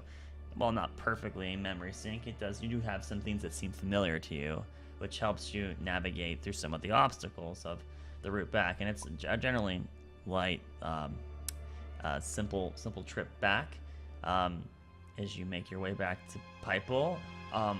A small series of wagons did pass by you guys coming in the opposite direction you're going, so headed to Windheim at this time of the day. About 4 wagons of sorts. It was about, I don't know, an hour into your 3 hours back as you pass by this little group of individuals. They seem to be going kind of slow for the time being, as they're kind of making their way very cautiously and precariously. So several wagons in here, and you see a couple armed individuals in this little convoy of sorts. You figure it's probably somewhere in the range of about half a dozen to anywhere to a dozen wagons are in this convoy. And there's a large amount of people with armed weapons and such that are escorting it. You guys pass by for a brief moment. There's not much said between either group unless you guys wish to interact with them. Before you... Do you see any symbols or obvious regalia? That bot, man. That bot. Well, it's at night. You know what? We can use the dark, brooding music at night because things are happening. Any symbols? Make a perception check. 13. Well, so the front dragon, the front carriage driver is a dragonborn, who's like leading the group. And you see on his over his left breast there is a symbol that's on his armor. It looks like it's a clenched fist that has where was it? Come on! I wrote it down. Maybe I put it on this other page. 1 second. Oh, I have to go to Windheim. Yeah. It is. The crest is a turned clenched fist with the thumb pointing forward. So basically, it's like a fist that's like upside down with its thumb kind of pushed towards your direction, basically. But the Dragonborn kind of like nods to your group as you walk by, and everyone kind of like all these like armed individuals, like you see like they're ready to grab their weapons, like their hands are kind of hovering near where their weapons would be, but they're not taking any immediate hostile action. They didn't know if your group was safe or not, and you guys kind of just pass by each other. Nothing is said between either of the groups, and you guys go ahead and make it past. continue on your trek forward, you eventually do get back to Pypel. You see the small lights of a town that still has some of its decorations still up, like the strings between the certain rooftops and the flags. Those are still present. None of that cheery music is being played anymore, though, as the festivities have definitely died down at this point. A large amount of the stalls have disappeared. You do see several arrays of wagons that have been piled up and packed up with various goods. Shopkeepers have packed up their belongings and such. The place seems dramatically different than what you witnessed previously. It's like they kind of packed almost everything up and are about to get back down to their normal affair of business. As you come into Pypel's main road, you have the option to go to the left side of town or the right side of town, or to any other specific location you wish to choose. Go right to her house. So Yep. you guys are riding your mounts down the main road. You eventually know that the horses aren't going to be able to get down the alleyways to where their little shack would be, so you find like a post to niche them to, and dismount and make your way over to Jack and Jesse's, of which at this point it is now about 11 o'clock at night is what it would be at this point, approximately. So as you guys come up to the shack door, it's completely dark in this like alley. There's no like artificial light that's being produced by anyone. It's a small little like ghetto of sorts, but you've been here enough times now to know how to navigate your way to it. And then you can also use light spells to help you if you really need Yeah, to. I would use a light spell. So you make your way to the small little wooden shack that just has one wooden door frame that has no door on it. There's no windows in this dwelling. It's about like 8 feet tall. Basically, it looks like it's almost like crappily gathered plywood that has kind of been like either poorly hammered together or not even hammered together at all and just being held up through geometry. With that, you come up to the front of it, and there's no sound coming from inside it right now. You can peek your head inside if one of you wants to do such. Yeah. So we just knock. There's no door. There's no Did you immediate, say On there's the no door? wall. there's no immediate reply, and then that's when Evelyn peeks her head inside, and you do see that Jack and Jesse are currently sleeping in the same pile of clothing, effectively. There's this giant bunny in between the two of them. Little Jesse's like grabbed onto it, and she's kind of like sucking her thumb, as Jack is like the opposite end. He's like with his feet near her face, but his head's near her feet, and he's kind of like the bunny's like in between them, and he's kind of just like laying his head against like basically one of the bunny's legs, basically as a pillow. They seem to be currently asleep. Huh. Was there? I was only here for a little bit. Was there an adult or something in the house? No. You know. Roderick. You know what to do?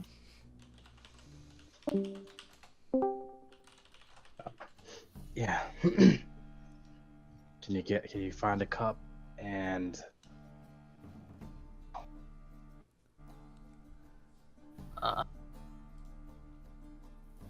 I would look in my like herbalist kit and pull I out had one him an vial. obsidian mug that's better than one I would make. wow. I mean, yeah, that works. Thank you. Yeah. Thank you. All right. And do I have the crystal at this point too? Yep, Yes. yeah, sure. We'll say that Delma has handed the crystal over there. Now, remember, this building can only support about 4 adults max without displacing the poor little children. So, what do you wish to? Alright. So Roderick enters inside. Who else is inside? If Yes. anyone. I'll come in. Why not? Baldric will just Okay. watch from the front. Annual will just watch from the front. Pyrus will watch from the front because they're NPCs and Okay. they don't matter. Oh, wow. All right, so Evelyn and Roderick are inside. All right, Evelyn, you just have the light cantrip on. So It's on my staff. can you point that light? Yeah. I point it where he wants me to point it. Might want to wake them up. The call says from As you're outside. saying that, open the window. the kids kind of rustle a bit, and Jack kind of like I turns reach over down and and he like shakily- squints like through very narrow slit eyes. I'll reach down and say, Jesse, Jake, Jack. What are you? Why are you guys back again? We have something that might help your sister, but she Yeah. needs to sit up. Jesse, and he like shakes her shoulder a couple times. Yeah. I was having a really good dream. What's going on, Jack? We got company. It's the heroes? And the Catman, the hero Catman too. Hey, hero Catman. Hero Catman waves from the window. There's no window, but the door frame. He waves through the door frame then. All right. Man, let's see if we can get you better. Roger, go sit down. Put the cup between his legs and hold the crystal above it. Okay. Might I say someone with steadier hands do that? I look at Evelyn. I'll help them, yeah. I Help? guess you're right. I think someone should hold it as a whole. Then you make it a great point. All right, so Are you just gonna hold it, Evelyn, with the? yeah, I'll give you a hand. is Doma in the room? Sure. I'll hand Doma my staff, I'll hold it. Music box. and then I'll help dying. Roderick. I'll sort of intervene and I'll try to help Evelyn do it. Okay. All right. So we're positioned in above it. Yes. Okay. So it's going to crack. For the most part. So All right. be ready. With the cup, All right, holding the cup. just in case. Just in case. Something goes wrong. You're holding it like right above it, right? Like it's not gonna miss. Yeah. Okay. I'm just saying some Yeah. off chance. Yeah, just some off chance. All right. Cast a spell magic on the crystal. Lose the spell slot. Yep. All right. And this is cast at the 4th level, right? Because you're Fifth. fifth. Fifth. You cast 5th level magic? Oh, Yep. fuck a duck. Well, all right. This is the second time. Stop with that. Stop with that. You're gonna kill me. That's Laris's new saying, apparently. All right. Well, yeah, 1st level magic being used. Can you please roll a d20 and add your charisma mod?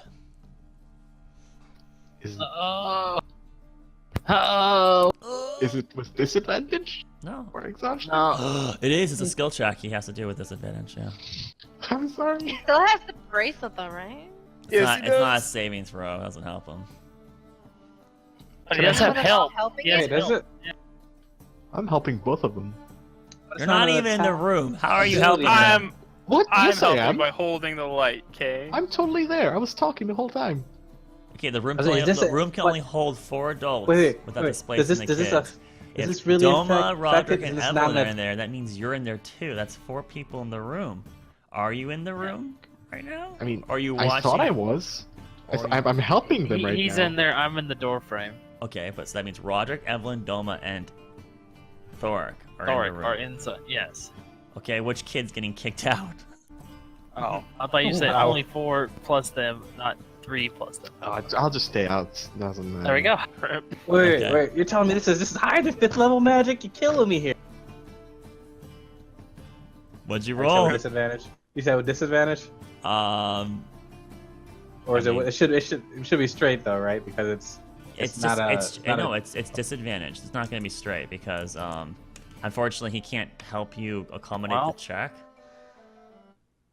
I don't think you can give. Five. I don't think you could give like you couldn't give advantage on. You couldn't help someone get advantage on counterspell, or you Plus couldn't. you You could- couldn't Basically, Well, I was gonna, wait. Baldur I'm should've saying done is that, well, I'm saying this is because it's not for, this isn't an ability check, attack, or necessarily a saving throw.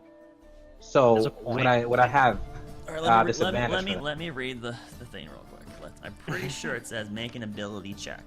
because bards get to add their bardic inspiration to it when they get really later on. It is an ability check Use using one your object spellcasting ability. Or magic. It's an ability check, right? That's what it counts Yeah. for. And then does exhaustion affect ability checks? And Disadvantage on ability checks. You have it at disadvantage. But doesn't help You affect can't, that you check. can't help a spell. All right, but it's So, it's do you want 14. Baldric to try this? it's So 14. What is it? What is a 14? So a 14 would dispel magic up to 4th level or lower. The crystal does doesn't not work. have any change happen to it. All right, let's try this one more time. Okay. So a brilliant flash of white as the crystal holds its form. Nice. That's That one. Hold its form. And it fizzles.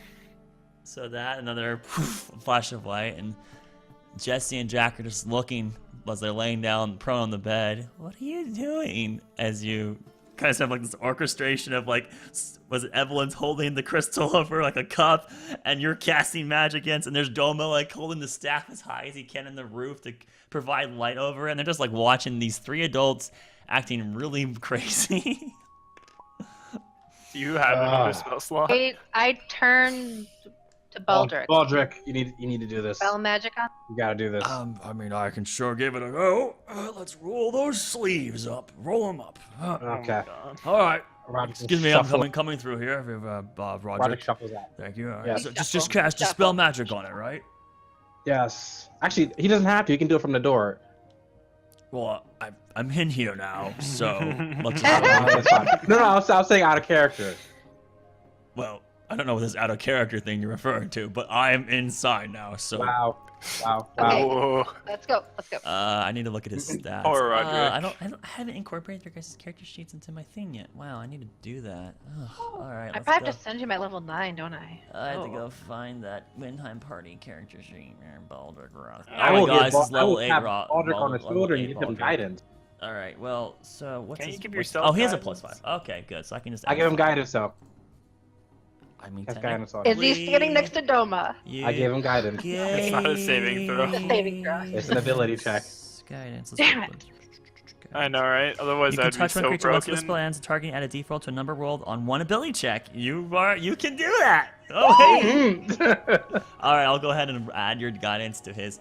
He does it flat because he's not exhausted because he had his patron save his ass. So. Oof. All right. So. There's no change to the crystal. Oh, that's one tough little bugger. Oh no, I'm going again. I don't think so, you little whippersnapper. Let me roll those sleeves up higher, and he rolls like it up one more notch on his arm. Are you going to give me that, Yes. I give him guidance again. Great, all right, here we go. Let's try this again. Another flash of light, and there's no change to the crystal. Oh my god. Are you... What? Are you sure this is how it's supposed to work? Mm-hmm. I give him guidance. Oh, I'm just bleeding magic here for... Oh, alright, I'll try another time. Third level, level 3. Oh boy. God damn it, natural 3. What is this? What's... Oh my god. It wasn't meant to Baldric's like be. a little, like he's got a little bit of beads of sweat on his side of his head. This is really one tough spell. Yeah. I don't know if I can crack it. Maybe there's something we don't see here, or... Whew. Well, Are we supposed to keep Stress. trying? can you keep trying? Otherwise, if we rest, I could give it a go. I could give it a go too if we rested. All right, Yeah. let me see what I have of it. I have to pull this damn character sheet up again. I don't know how many. Actually, I can just look at the wizard spell list. All right. Can't we short Well, let's rest keep doing it for until he Roderick? burns all his Yeah. magic. All right, let's see. Burn all his spell slots. And then Do every hour, Roderick tries Wow. twice until he eventually wins. Yep. All I have a let's feeling see. this next one will be the Baldric good. is Win. level 9. So, all right, he's using all his level 3. He'll use one of his 3 level 4s. All right, you're giving guidance again. Yes, every time. Here we go. Let's see. My God. All right. That is a 12 plus 5, 17 plus your 2. That's a 19. Finally, pass every magic known to man. Oh. Oh, Oh my god. 5 spells? Is that 5 spells?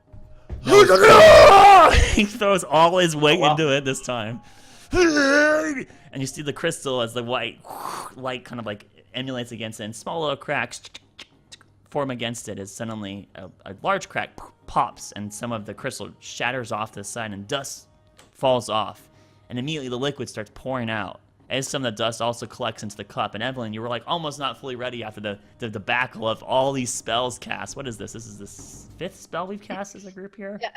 4 for Baldric. It took Baldric 4 attempts, and Roderick twice. 7. This is the 6th yeah. attempt to 6. break the stalking spell. All right, so after like that's like a minute of people just casting dispel magic over and over again. So you weren't necessarily ready. You were expecting to basically fail again, but it catches you and you're kind of like off guard. And you're like, oh, and you kind of position the cup underneath it and kind of steady yourself, and the liquid slowly pours in, and Baldric watches you as you kind of just like turn it upside down to help the liquid drain out, and you see drop after drop after drop. And eventually all the liquid's out. Now it just is like a small little drop, and every now, 5 seconds go by, a drip, and then it becomes every 10 seconds another drip. And then after about a minute, you think you've gotten everything out of there. Okay. Now, Jesse. And I kind of like crouched down next to her. I said, you have to drink all of this. Every last drop. What? Trust us. But Drink that this, was the okay? fairy inside the gem. Why would you break its home? Just drink it, okay? It'll make you feel better. Make a persuasion check.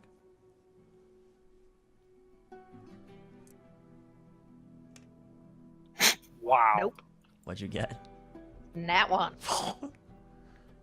Can What you is this lucky somebody session? else's So- stuff? Please. I can't lucky somebody else's stuff. Trust me, I have tried. Jack, I don't know. Very I don't want to drink a fairy. Plus 9. I have fucking Oh. plus 9! Paul, can you help out? Yeah, superhero. I'm gonna get out of the shack real quick. Yeah, there's more space. And Baldric kind of shuffles his way past the front doorway with a whole bunch of Three Stooges heads kind of like tilted to the side, trying to get as much view as they can inside the room. So technically there's space for someone else to enter. I handed him the cup. Come inside. Okay, and Evelyn Crouch hands you down. the cup. Smile down, my Catman smile at little Jesse and say, now Jesse, listen. You want to get your legs back, yes? You want to be able to walk with your brother again. I don't. Jack says I don't need to have my legs. I'm just as good without them. Mm-hmm.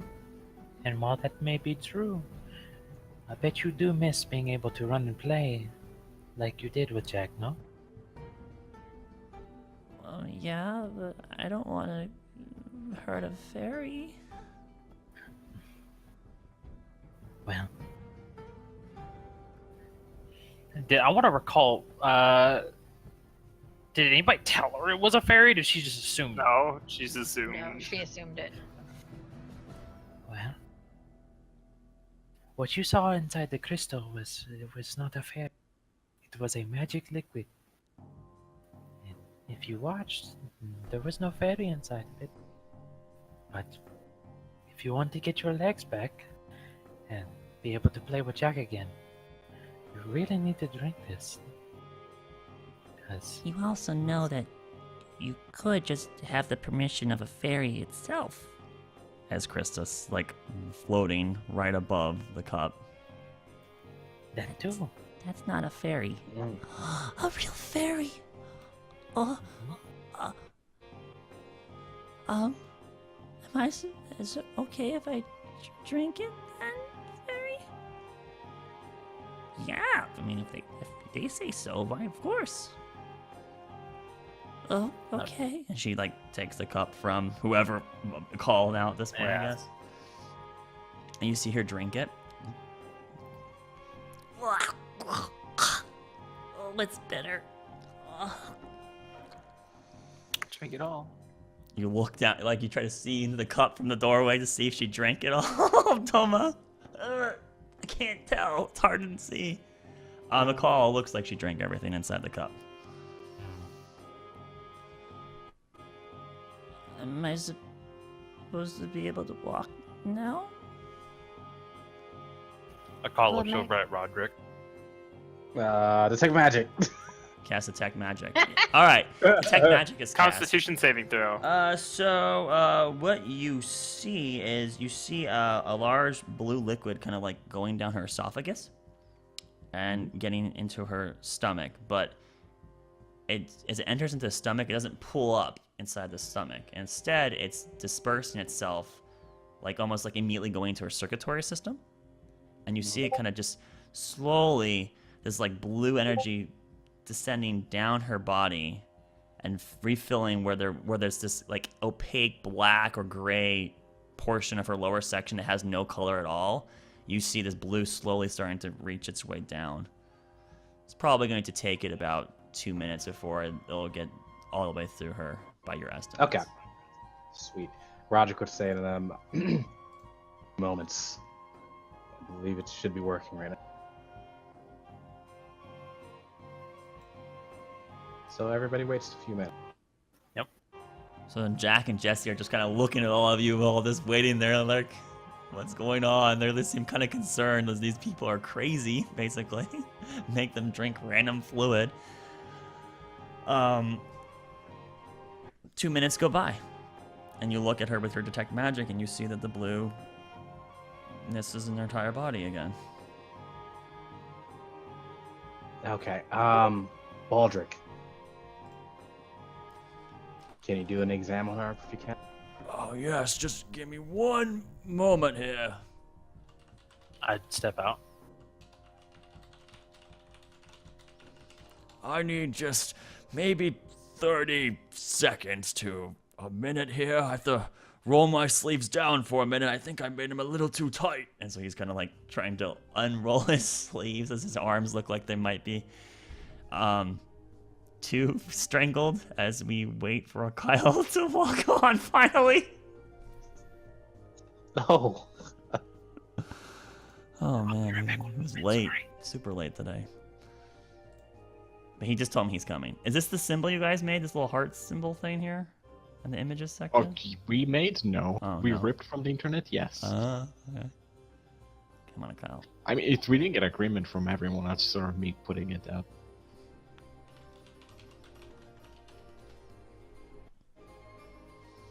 Oh my god.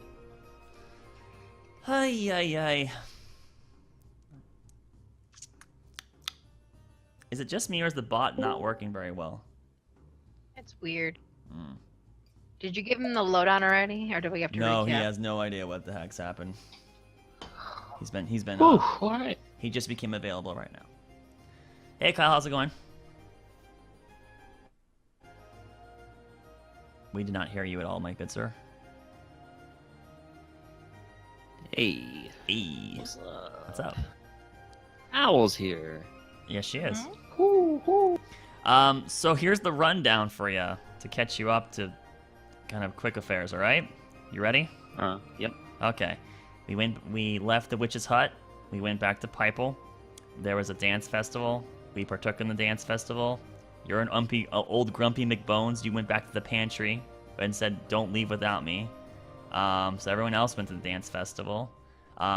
Prior to you leaving, you guys went back to Jack and Jesse's, the little orphans.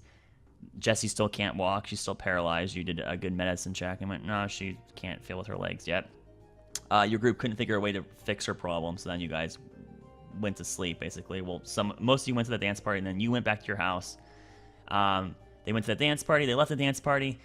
They woke up in the morning at the inn. You met them for breakfast. You then said, hey, where are we going? And then the group's like, we're going to go to Windheim. We're like, okay, I'm following suit. So then you guys bought a bunch of stuff. You rented some horses. And you traveled about 3 hours away from Pypel. And then it became nightfall because you guys slept the whole day because you stayed up to the morning, basically dancing.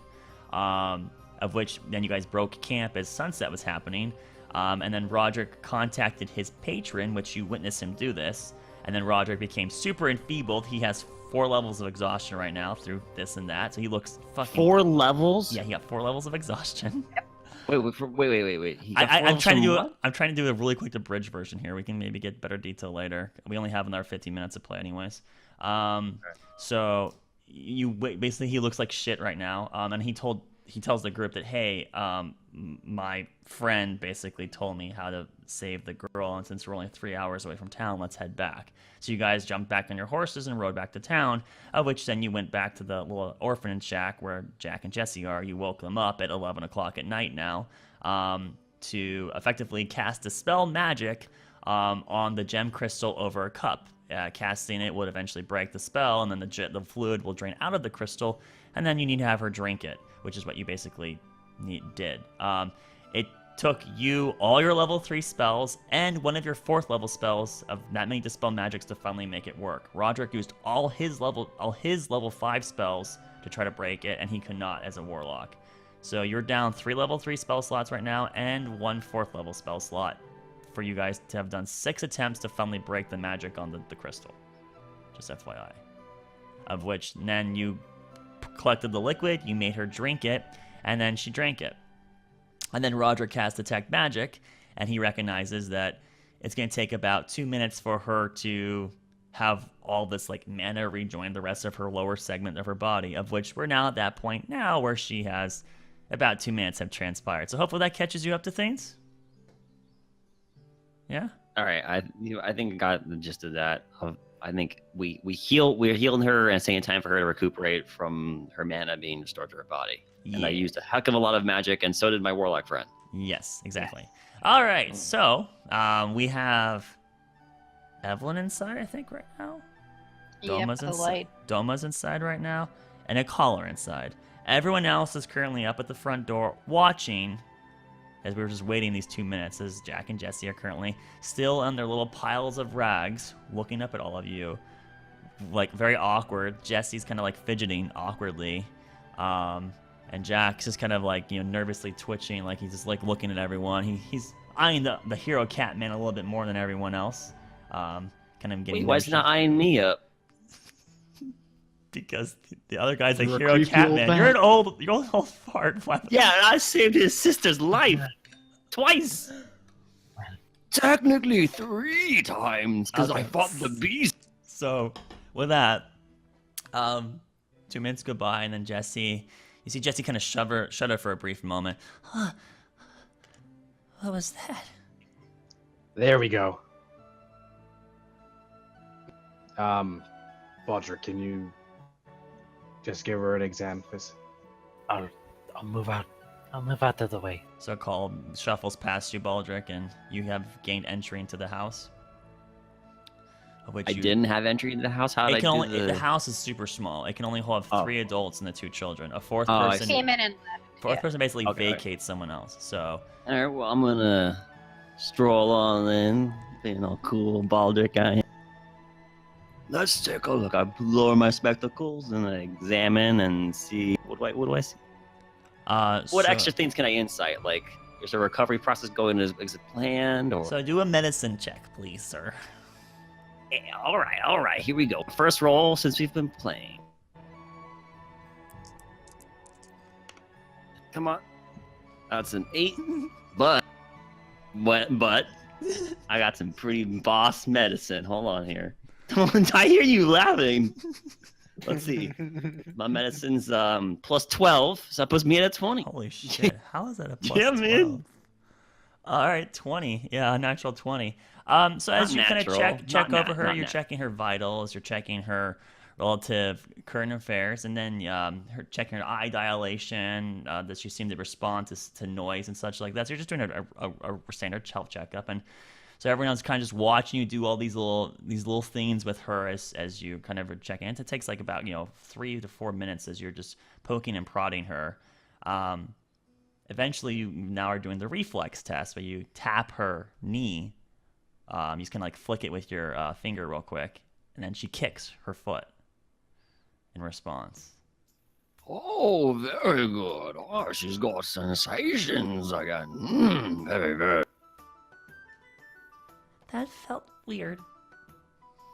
Well, I mean, it's a reflex, and when you mean weird, are you mean weird at the fact that there's a bunch of weird people around you, or the thing that I hit you with the tool was weird, or the fact that the medicine is, or that I am talking in a weird way because I keep talking about what things would be weird?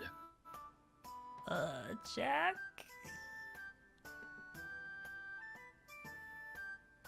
Silence descends upon the room as everyone just calmly looks at Baldric. Wait, you said Jack? Alright. Yeah, Jack's her brother. I think Why don't... I'll just let she's going good. I give a thumbs up and I walk out of the house. Good. Good. Now, dear, God. try... Can we try helping her out? Maybe she can... Try using her leg. Jack stands up and he tries to help his sister up to her feet, and she's like super wobbly. Now, I'll don't help push out. yourself. Just a few steps here and there. It's going to take some more time for you to fully recover. But you're doing great, kid. And so she attempts to take a step forward, and it's like it's hecka shallow. Like she moves it like 3 inches. It's very difficult. But you're you feel them, walking, right? Jesse. You're walking. Yeah. What did you guys do? Just a little bit of magic. And you use prestidigitation to make like sparkles, to call sparkles. As little flares of light kind of spark into the environment, and Jesse's eyes kind of like brighten up, and she smiles very brightly. And Jack's kind of just like bewildered by everything that's happening. Thank you. And she tries to take another step, and she stumbles forward, and Jack kind of catches Easy. onto her. Easy. Don't push yourself. Maybe we should. Yeah. Here, why don't you go? She's kind of. Yeah. And so he ends up putting her back on the blankets basically. I gotta get her something to walk around town with. Because she's not gonna be able to for a bit. Just take it slow. I'll go look for a stick. And Oh, I have an idea. Hold on. Give me your bag of holding. Oh boy, here we go. No, that's not he's talking about Doma. So Yeah, Doma has a bag of holding too. Okay. I walk over to Doma and I ask for the bag of holding. I open it for him. What do you need? Kick it outside, and I pull out the ladder, the Okay, wooden ladder piece. You take out. There's two wooden half pieces segments of a ladder. Which one do you take? Both? or I'll just take one? out just one of them, and then I'm gonna. Now this is like- a 10-foot ladder split Yeah, down I'm taking the it out middle, outside. vertically, not horizontally. So I'm taking it outside, Okay. and then I'm gonna judge how. Can somebody tell me how tall she is, please? I'll motion with my hand about this tall. she's a 4-year-old. She's like 2 feet. All right, let's see. 1, 2, and I'm gonna count up right there, and I'm gonna with my fist kind of just chop the wood Right. right where it's at, As you and then recognize previously. try and make a break, like a cane. Yep. Okay. And so with the ladder runs, with it's like a crutch. like a crutch basically. You chop it enough at an angle, and you have produced a wooden crutch that probably will work with her. It's gonna be just wood, but she would be able to rest against it. You then kind of bring it back inside, as everyone heard just a from outside, and something splinters. As you come back inside with a quarter of your 10-foot ladder, basically. You bring it inside, and you kind of like rest it against her. She's still laying against the ground, but you see her. She's kind of poking her legs right now, and it's just kind of twitching every time she does it. And she's kind of smiling as she's looking down at her legs. With quick measurements, what you get is looks like the crutch you made will suffice. Get about the right approximate height. And Jack, if you do you know sanding? Yes, just take this bit right here and sand it down a bit so it's more comfortable. Maybe put a cloth on it. What's sanding? Put it on. how to I mean, I describe can get rags on it. That's for sure. that works. Yeah. You see, he just kind of like goes over to like the pile of like articles of clothing and stuff they have. And he just kind of grabs them and he just like hands it to you. Kind of like wrap it around the one end and make like a little rest to go under her arm. Sure. All right. So in the end, you guys have jerry-rigged a crutch that will be the right height for little Jessie. Right. Whenever you try standing, use this to stable yourself. Whenever you try to walk, until you can walk on your own again. Give it a go right now, says Pyrus. Okay. And he Jessie like tries to stand back up, and it's very difficult for her. So she does need help from someone, anyone. I don't care who. I'll help her up. All right, so you help her up to her feet, and you kind of like hand the crutch to her, and you kind of show her like where she's supposed to put it. You kind of demonstrate how she's supposed to put it in front of her to help her. And so she tries with that, but it seems like it's still not going to work too great because it's only one crutch. And it's both legs are back outside. Come back inside. Alright, so after another like minute, you guys make another crutch, and then after the whole charade, she now has a pair of crutches which seem to function, and she's able to move around slowly, but she's able to move around, which is far better than what she was previously. All right. Right. And over time, hopefully, it will get better.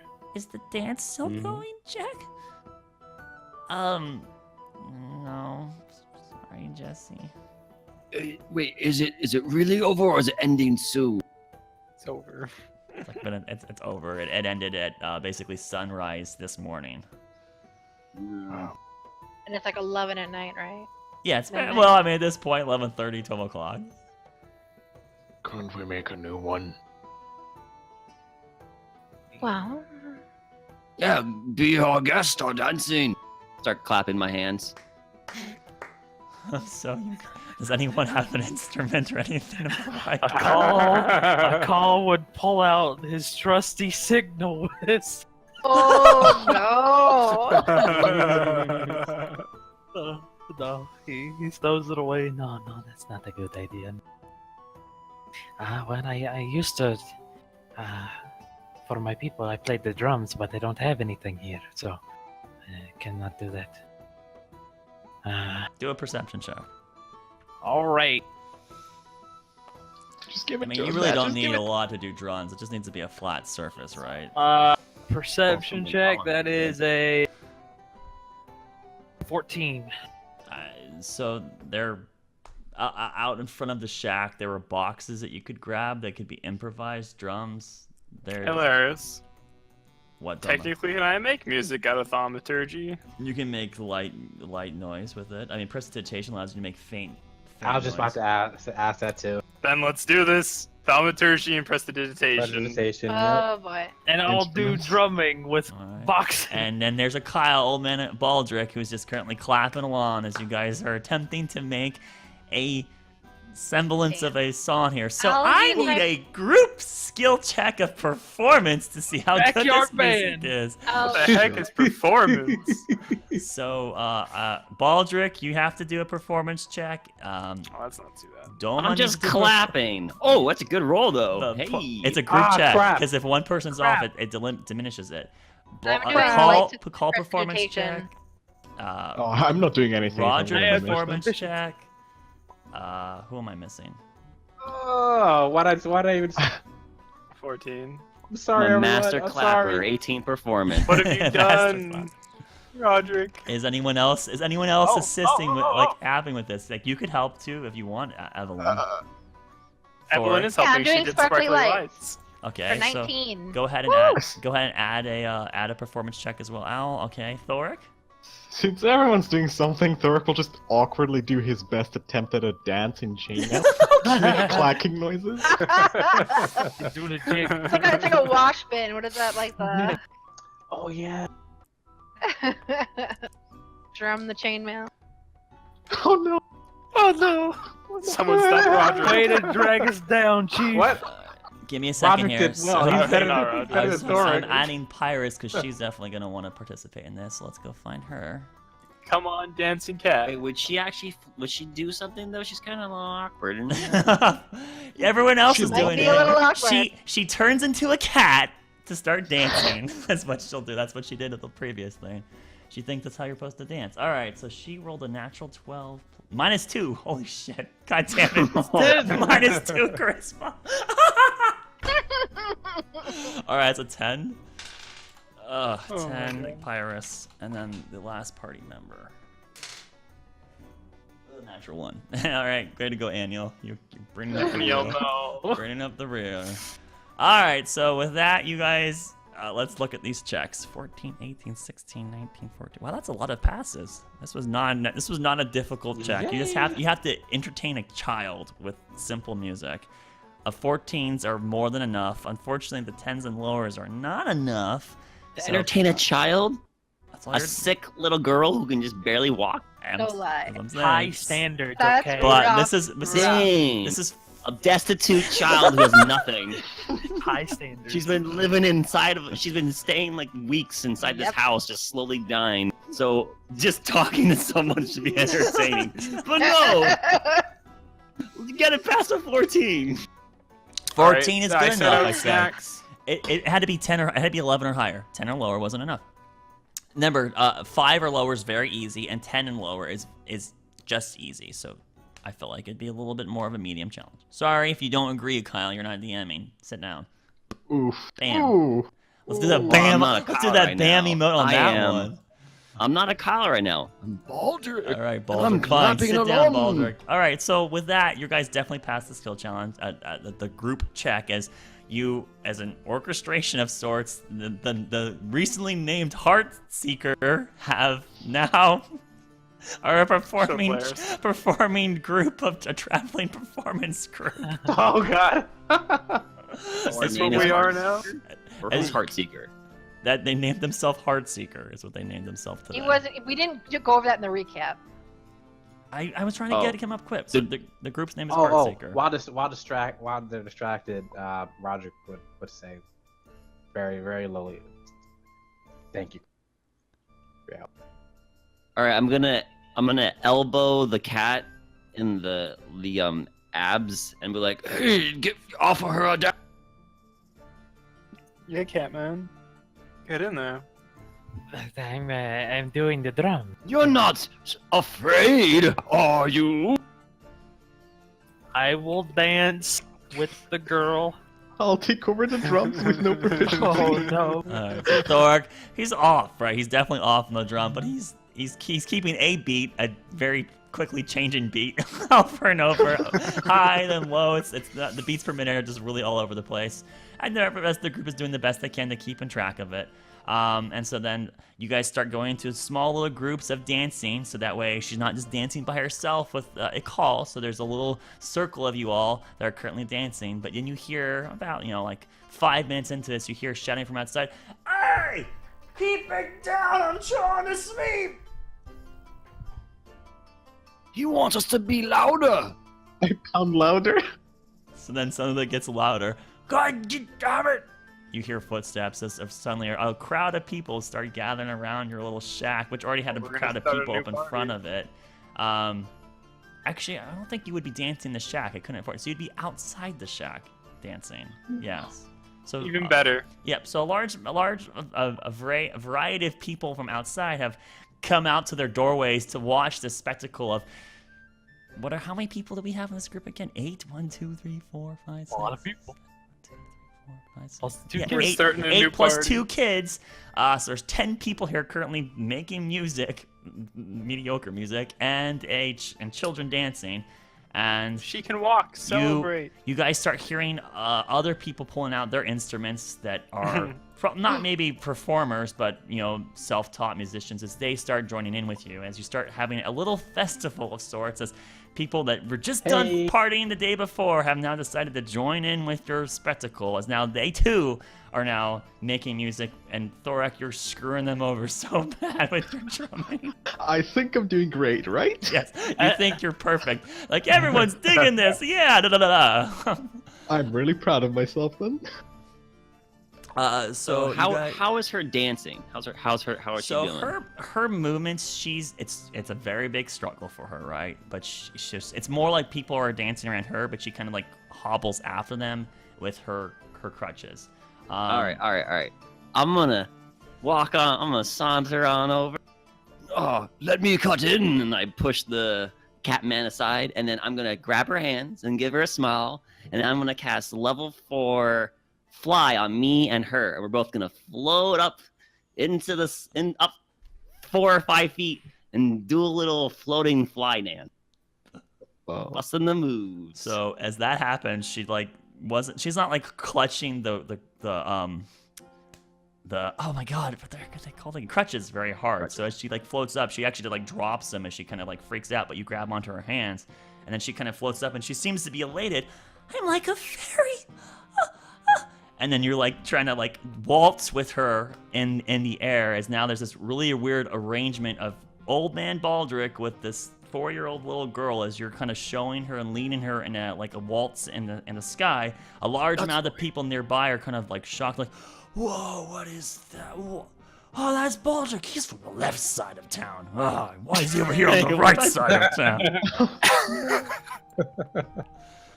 Baby, he's not so bad.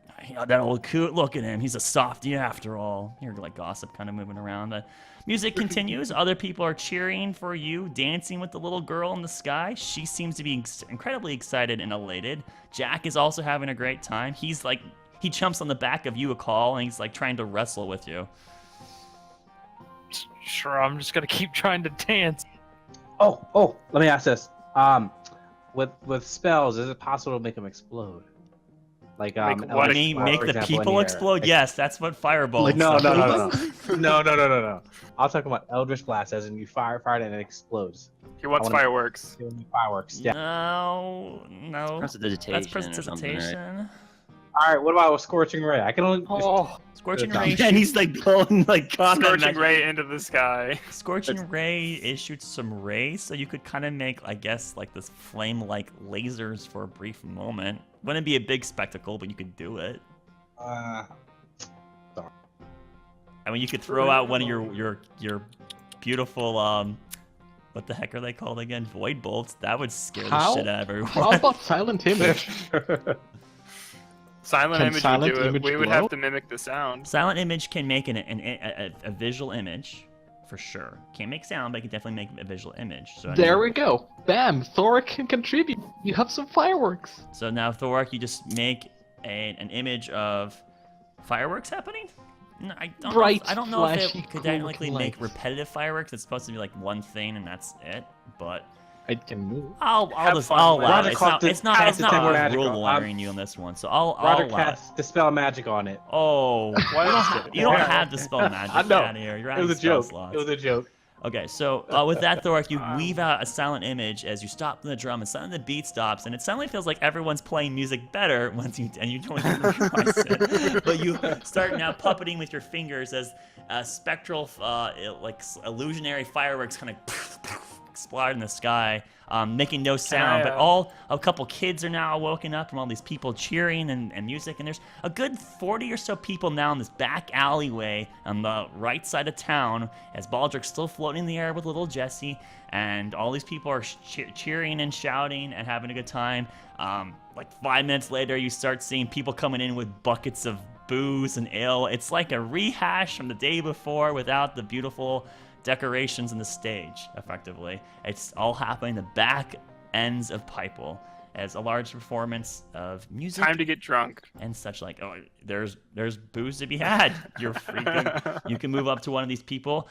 It's going to be just a copper per cup. I'm willing to be charitable today. It's only right after the March of Ingenuity, after all. Here.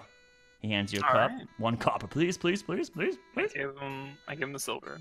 Oh, Just keep him coming, buddy. Sure thing. And so he starts passing out cups, and people start drinking and having a good time. We're stuck in the back alley and change into my wonderful suit. Oh my god, so you leave. Pyre sees you leave and go after that, so she unshaped changes out of cat form, quickly runs down the alley and runs back with her dress right back over her leather armor, completely oblivious of dress codes.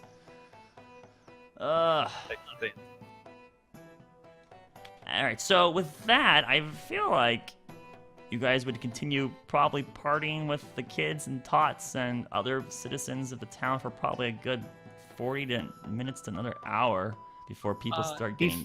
Before that ends, can I like float back down and like let her like she's flying, so she doesn't have to use the crutches. She has it for now. Can I Why only last 10 minutes? Final last 10 minutes? Oh, you're right. Yeah. All right.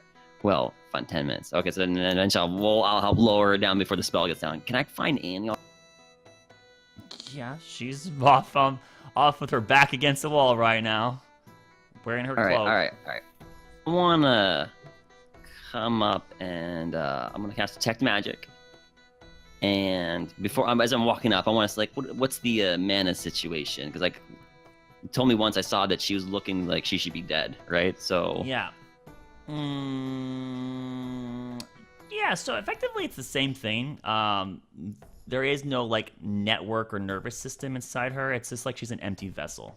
Just like you. So when you cast that Detect Magic, you kind of almost get like this black, opaque version of the person's body instead, as you kind of like try to peer at the magic inside them, and it's just gray. There's like no man.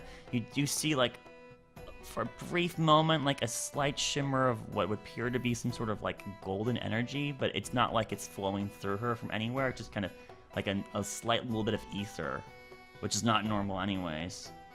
But then it just kind of disappears in this like silhouette of her person. So there's something there, but it's super little. To the point where no living creature to your medical knowledge should be alive. So nice wings. She's wearing a cloak. So you can't see her wings. Oh, I never saw the wings. Mm-mm. Oh. So nice job back there with the dog. I didn't do anything with the dog. Yeah, so how are you feeling? And I'm gonna try to start doing like a sly medicine check. Make a sleight of hand check. No. Did she just roll another nat one? Oh my god! I didn't roll a nat. No, she did. Oh, okay. She just did back-to-back nat ones. Fuck. I don't know. This is the dice you gave me too. This is the first D20 I got. It's all right, cursed. so my sleight of hand is a whopping 6. Oh no, 7. 7. She doesn't seem to be aware of it, so you continue. Yeah. All right. Does she have a pulse? Is she like Yes. actually alive? She does have a pulse. Is she generating it's- warmth? She does generate warmth. She exhibits signs of physical life. So how are you feeling on a more metaphysical level? Why are you asking these questions? She suddenly seems to kind of like be a little bit more guarded. Don't want to bother you with the details, but you're doing just in doctor lingo, you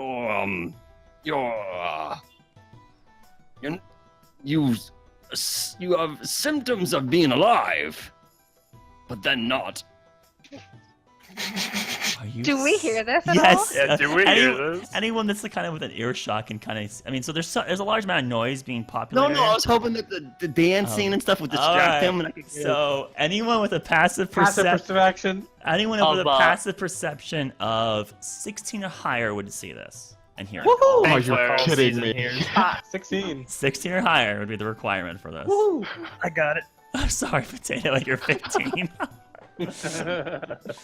So yeah, Demi, you're 9. You don't have it, and I think Evelyn's on 15 too, so she doesn't hear it, unfortunately. Yeah, so she got knocked out of it. So Roderick hears it. Ikal hears this conversation, and just those two. Technically Pyrus too, but she's probably too busy. She's a NPC now, so it's kind of. The reason I'm saying this is I was seeing you doing some, some very interesting sorts of magic, but it looks like it sort of drains your life essence when it shouldn't be, and it's really, I'm really interested in the spell that you're casting, but I'm also interested in how you really. Right. Well, I mean, the group. Where are you from? Where did you learn All right. this? Why We're are gonna you look like at this you? point. All right. How's she looking? She's currently in a Okay. conversation with him right now. She does seem to be What I'm like saying. fidgeting. Okay. All right. Roderick is speaking into Baldrick's head. If he's within that 30 feet. Sure, you would move in 30 feet of it. So he uses Awaken Mind on you, Kyle. Yes. Baldrick, can you please refrain from this for now? You're bothering Anne. Who the hell is that? I'm Now, gonna look now, around. FYI, to have to Roderick. give you some more context here, Kyle. Earlier today, you did grill the group. What was our mission? What was our name? What are we doing? So it's actually not out of your forte right now to be challenging who these people are and what there are. It actually, oddly enough, is completely consistent with what I was making your character do earlier today as well. Cool. Well, you know, we got that twin sync thing kind of going on. Hey. Hey. All right. I look around. Who can I tell who's? Roderick It would say to sounds, him it in sounds his head. just like He would say Roderick's to him, voice in your head. Roderick. Oh, okay. Okay. Oh, okay. I got you. Okay. Well, Roderick, mind your own beeswax. Why don't you? And he would turn. He would look at him. Why don't you mind yours? Look, I'm. Okay. In somebody You- else's business. In someone Now- else's business. See, I have very good reasons for this. At this point, it's definitely a lower check to see that there's a small argument happening between Roderick and How much And- lower? anything a 10 or higher. I would see this. Thanks, Liz. Thank you. I would make my way over there. I'm drunk. It's I'm sorry. fine. None of your Anyone that business. wanted to see it would be able to see it, Dom. I just had to Is do that. I had to something wrong? do that. Getting Lairs. So you guys see that Roderick seems to be. It's no longer that he's using like Baldrick's responding and with a little bit louder of a voice, and so you guys can hear him. He's not awakening money back because he doesn't have it. So there seems to be a small little argument happening here. What's the problem over here? Nothing's No problem. No problem. Aniel and I are just we're getting to know each other. Isn't that right, Aniel? It looks a little Does she look one-sided. uncomfortable? I mean, she does, but she tends to look uncomfortable anyways. So it doesn't seem like anything completely out of her normal realm at this point. Danielle, are you comfortable with this conversation, or?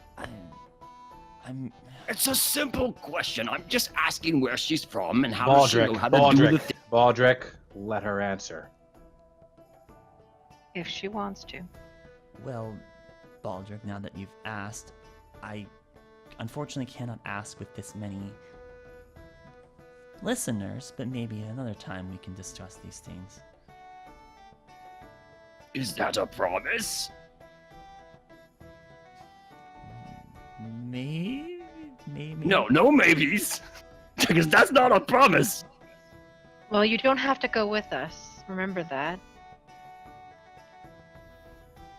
I shoot daggers out of my eyes at her. I'm just saying. That's a You don't have 4th to level travel spell with us if slot. you don't I want dagger to. eyes. So But she doesn't have to answer your questions, and definitely not Mhm. you. Not comfortable. Let's not ruin this event for the children, right? Cole's trying to dance with the children. this event wouldn't happen if I wasn't here. Just FYI. Okay. I would have I'll gotten it promise later. eventually. I'll tell you. Aniel, The rest you of don't the have to group promise. knows. I will. He's done some good deeds. I've seen. Some. Some. You did stab yourself. Oh man. Okay. I just steal our things. I run off and off muttering myself. Oh, this is all you think you're so great. Oh, I just saved someone's life, risked fighting a freaking monster demon dog, and then nearly died myself. Oh, you're just some. Baldrick, there's a time and a place for these I'm conversations. gone. I'm gone. He muttered. He ran off, raging, like shaking his arms in the air and shit. All right. So with that, the situation seems to de-escalate just a little bit. That is not de-escalated. Oh, A my little God. bit. The Not really. agitator has left the vicinity. Agitated. Oh, hey there, I The know. hero, you mean? The hero? That's the hero cat, man. Okay, so you guys probably continue on with the festivities for like another half an hour before people get so tired again they want to go back to bed. So music starts getting down, people start going back to sleep. Some people have found out that Jessie has been cured, and they're incredibly excited for the little girl. She seems to be also incredibly happy that she's able to move around again, albeit with crutches, but she's able to move, which is still a huge improvement in her quality of life. Congratulations, everyone. Good job. And then with that, it's, now it's like 2 in the morning once again. Time for a nap. You guys could go for a nap at this point. Your horses are still hitched to the post you left on the main road. Is there anything that anyone would like to do, as effectively the partying has died down to just... Real quick, and the answer is probably no, but is there any... There's probably no shops open right now. You can sure try.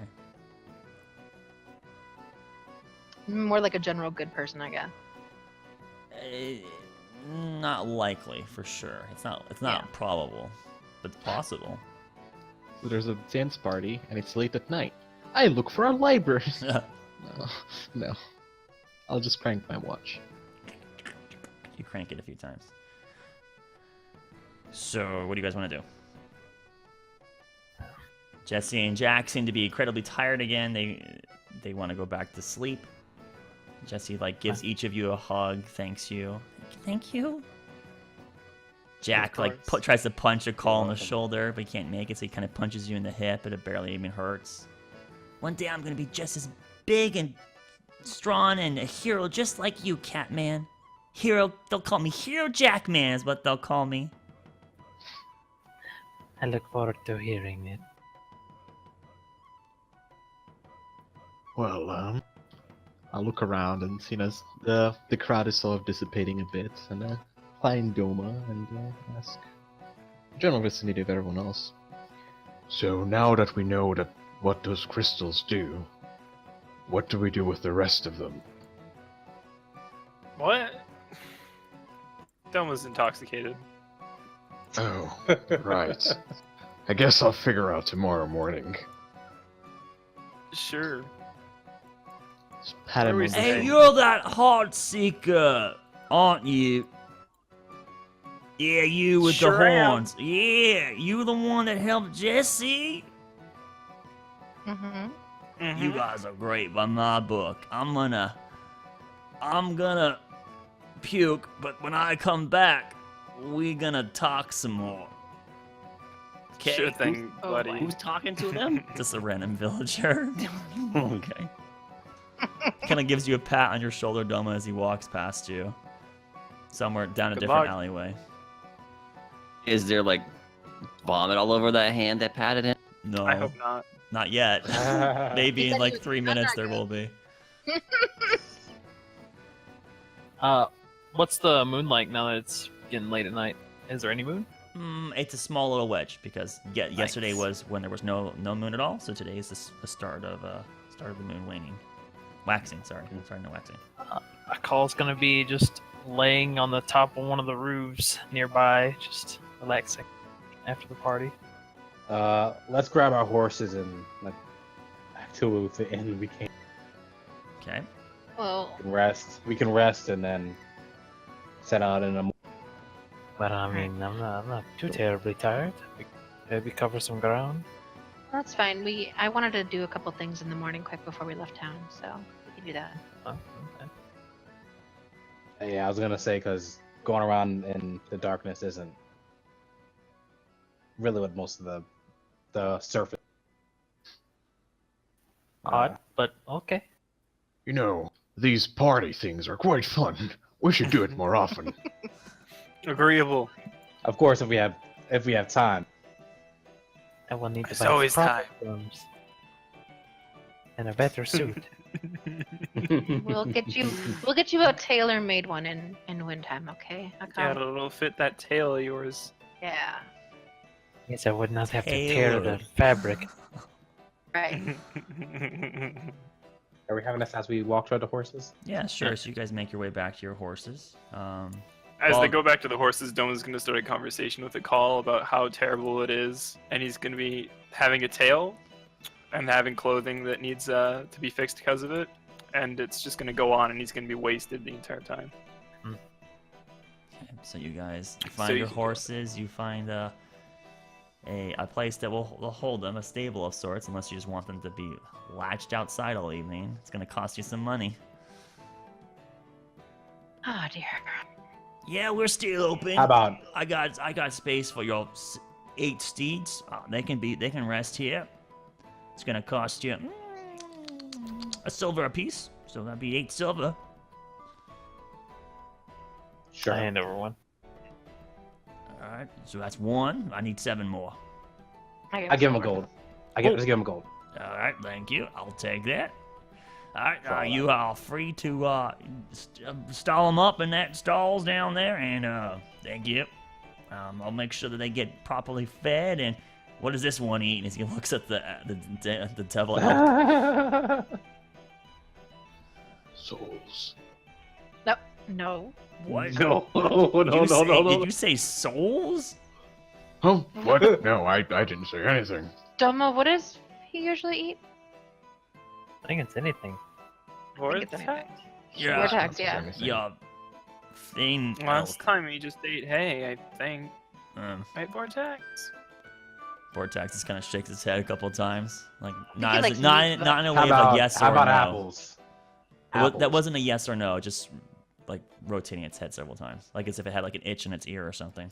Mm. I'm curiously, a call reaches into his bag and pulls out a piece of the cut fish and hands it over to Vortex. And Vortex eats. Vortex eats it. Damn, it really That, does I've eat never seen What a good boy. an elk I eat pat his meat head. before. I don't know if I want that. You know, you gave me a good tip. I'll take it. Yeah, you can feed it. It eats anything, eh? Does it? It doesn't eat halfling. You're speaking to a halfling, right? No. No. Well, technically, all right. anything means. Oh. Oh. God. Right, so he's like very gingerly like keeping a good distance from Vortex. He's like trying to lead it but not lead it. Your creatures have been stabled. All right. You guys want to head back to the bouncing bunnies? To the end! Yes. All right. Yes. Yeah. Baldric, where One are you more going? night of bouncing bunnies. Baldric? Well, I'm still I have a shack still here in Pypel, Yeah, you right? can go back to the Yep. pantry if you like. Yeah, I'm going my pantry. That's the name you called it. You called it the pantry. Oh yeah, that's right. It's been a long time, man. It's been a long time since we played. Yeah, I guess get a little dusty, all right, yeah, back to the pantry. All right, so you go back to the pantry. There's like nothing inside it because you packed it all up Yeah, like Merlin in the Sword of Stone. Yeah, but I mean, things I could pack up. I mean, So you go back. enemy object doesn't shrink things. Yeah, I so know. It's not like I know. inside- Right, okay, right. So okay. you have your bed and craft bed are still there and all that. Waterlogged house. You get back to your place and you can bunker down. The group, let's just say you knew the group was back at the Bouncing Bunnies. Of which everyone else wants to get back to the Bouncing Bunnies. Oh, hey, you're all back again. Another room for the night for all of you? Yes. All right. Well, less business here today, so it'll be a little bit cheaper. Let's go ahead and just make it since I don't know, 5 copper a room. Sounds agreeable. Sure. Mm-hmm. All right. So there's Almost. 7 of you. That'll be 3.5 silver. A ton I'll of give silver. him 4. There we go. I'm paying for There one. you go. All right. Well, thank you. Here's your keys. He hands out keys to every single one of you. Enjoy your rest. You have a breakfast in the morning. It's complimentary. Nod. Sounds good. All right. So you guys I'll head wait off. Head off to your rooms, and Oddly enough, most of you end up back in the same exact room you had the first night.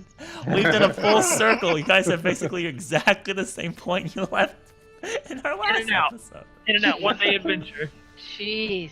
So, before we end tonight's episode, Doma, as you are intoxicated in your room, you hear a report at the door. Come in. Aniel enters into your room. She Hey. closes the door behind her. Hey, we need to Kind of sits up. talk. Yeah. What do you want to talk about? I don't know if this is the best time since you're maybe not fully. And she's like trying to like gauge your response with her finger like in front of your face to see if you're like so plastered that you won't even remember the events. Not quite that plastered. Okay, well, Evelyn said that I should tell you. I can't hide it forever, and you'll eventually find out, and it's the right thing to do. She's got like a large fidget and nervousness to her. Yeah. I promise you won't get mad? I won't get mad, Aniel. I And promise. you won't panic either, right? I hope not. Do you promise that you won't panic? Oh my gosh. Kyle. Doma stretches a little and. Yeah, Is I he losing his promise, Aniel. virginity? Is that what's happening? Jesus. way to Wow. way to ruin the immersion, dude. What the fuck? I promise. So, just to let you know, my weens are gone. Like, not there at all anymore. Not just the feathers, but the support. Let me see. Right, and she takes off the cloak, and you see that on her back there is no bone of a wing, no arch support of all. There's no feathers. You do see these kind of like scars on her back of where her skin looks like it's healed over, and there's these kind of like very elongated, kind of curved scars that are identical almost on the left side and the right side of her shoulder blades. Kind of reaches up his hand and puts it against where her wings were. Does it hurt? Not really, but it's definitely unusual. Do you know of anything like this happening? ever No, Before? I've already told you I don't. Right. I just wanted to let you know so that way, you know, you didn't think I was hiding things from you. Thank you, Aniel. That means a lot.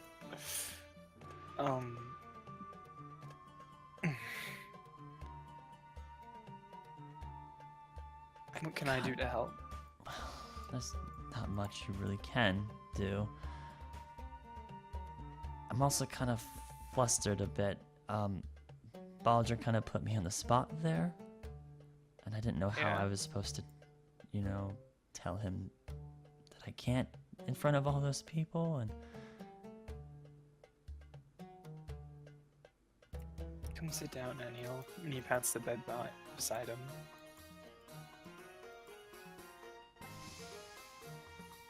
she begrudgingly sits down next to you.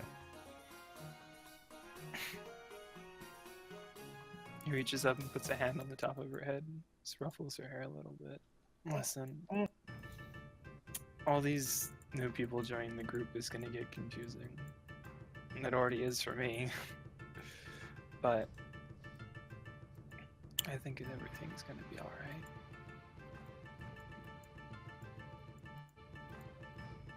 Right. And I'll do my best to make sure you're alright.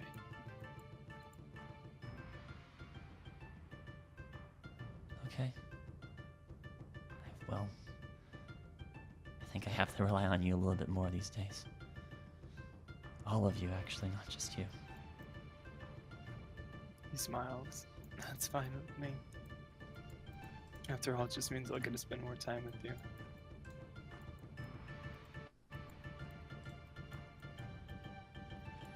And with that scene closed, and that will be the last scene of tonight's game, everybody. So, episode 34 wrapped up. We will be playing episode 35 next week. Please show up on time for 4 p.m. to On 9-ish p.m. PST. So show up at 4:30. I got it. So thank you everyone for all your watching and all your support. We hope you all have a great week, and we'll see you next Sunday. Good night. Don't trust the Oh, dungeon yeah. master. And remember, don't trust the dungeon master. Good night. Don't trust this guy. Good night. Night. Good night.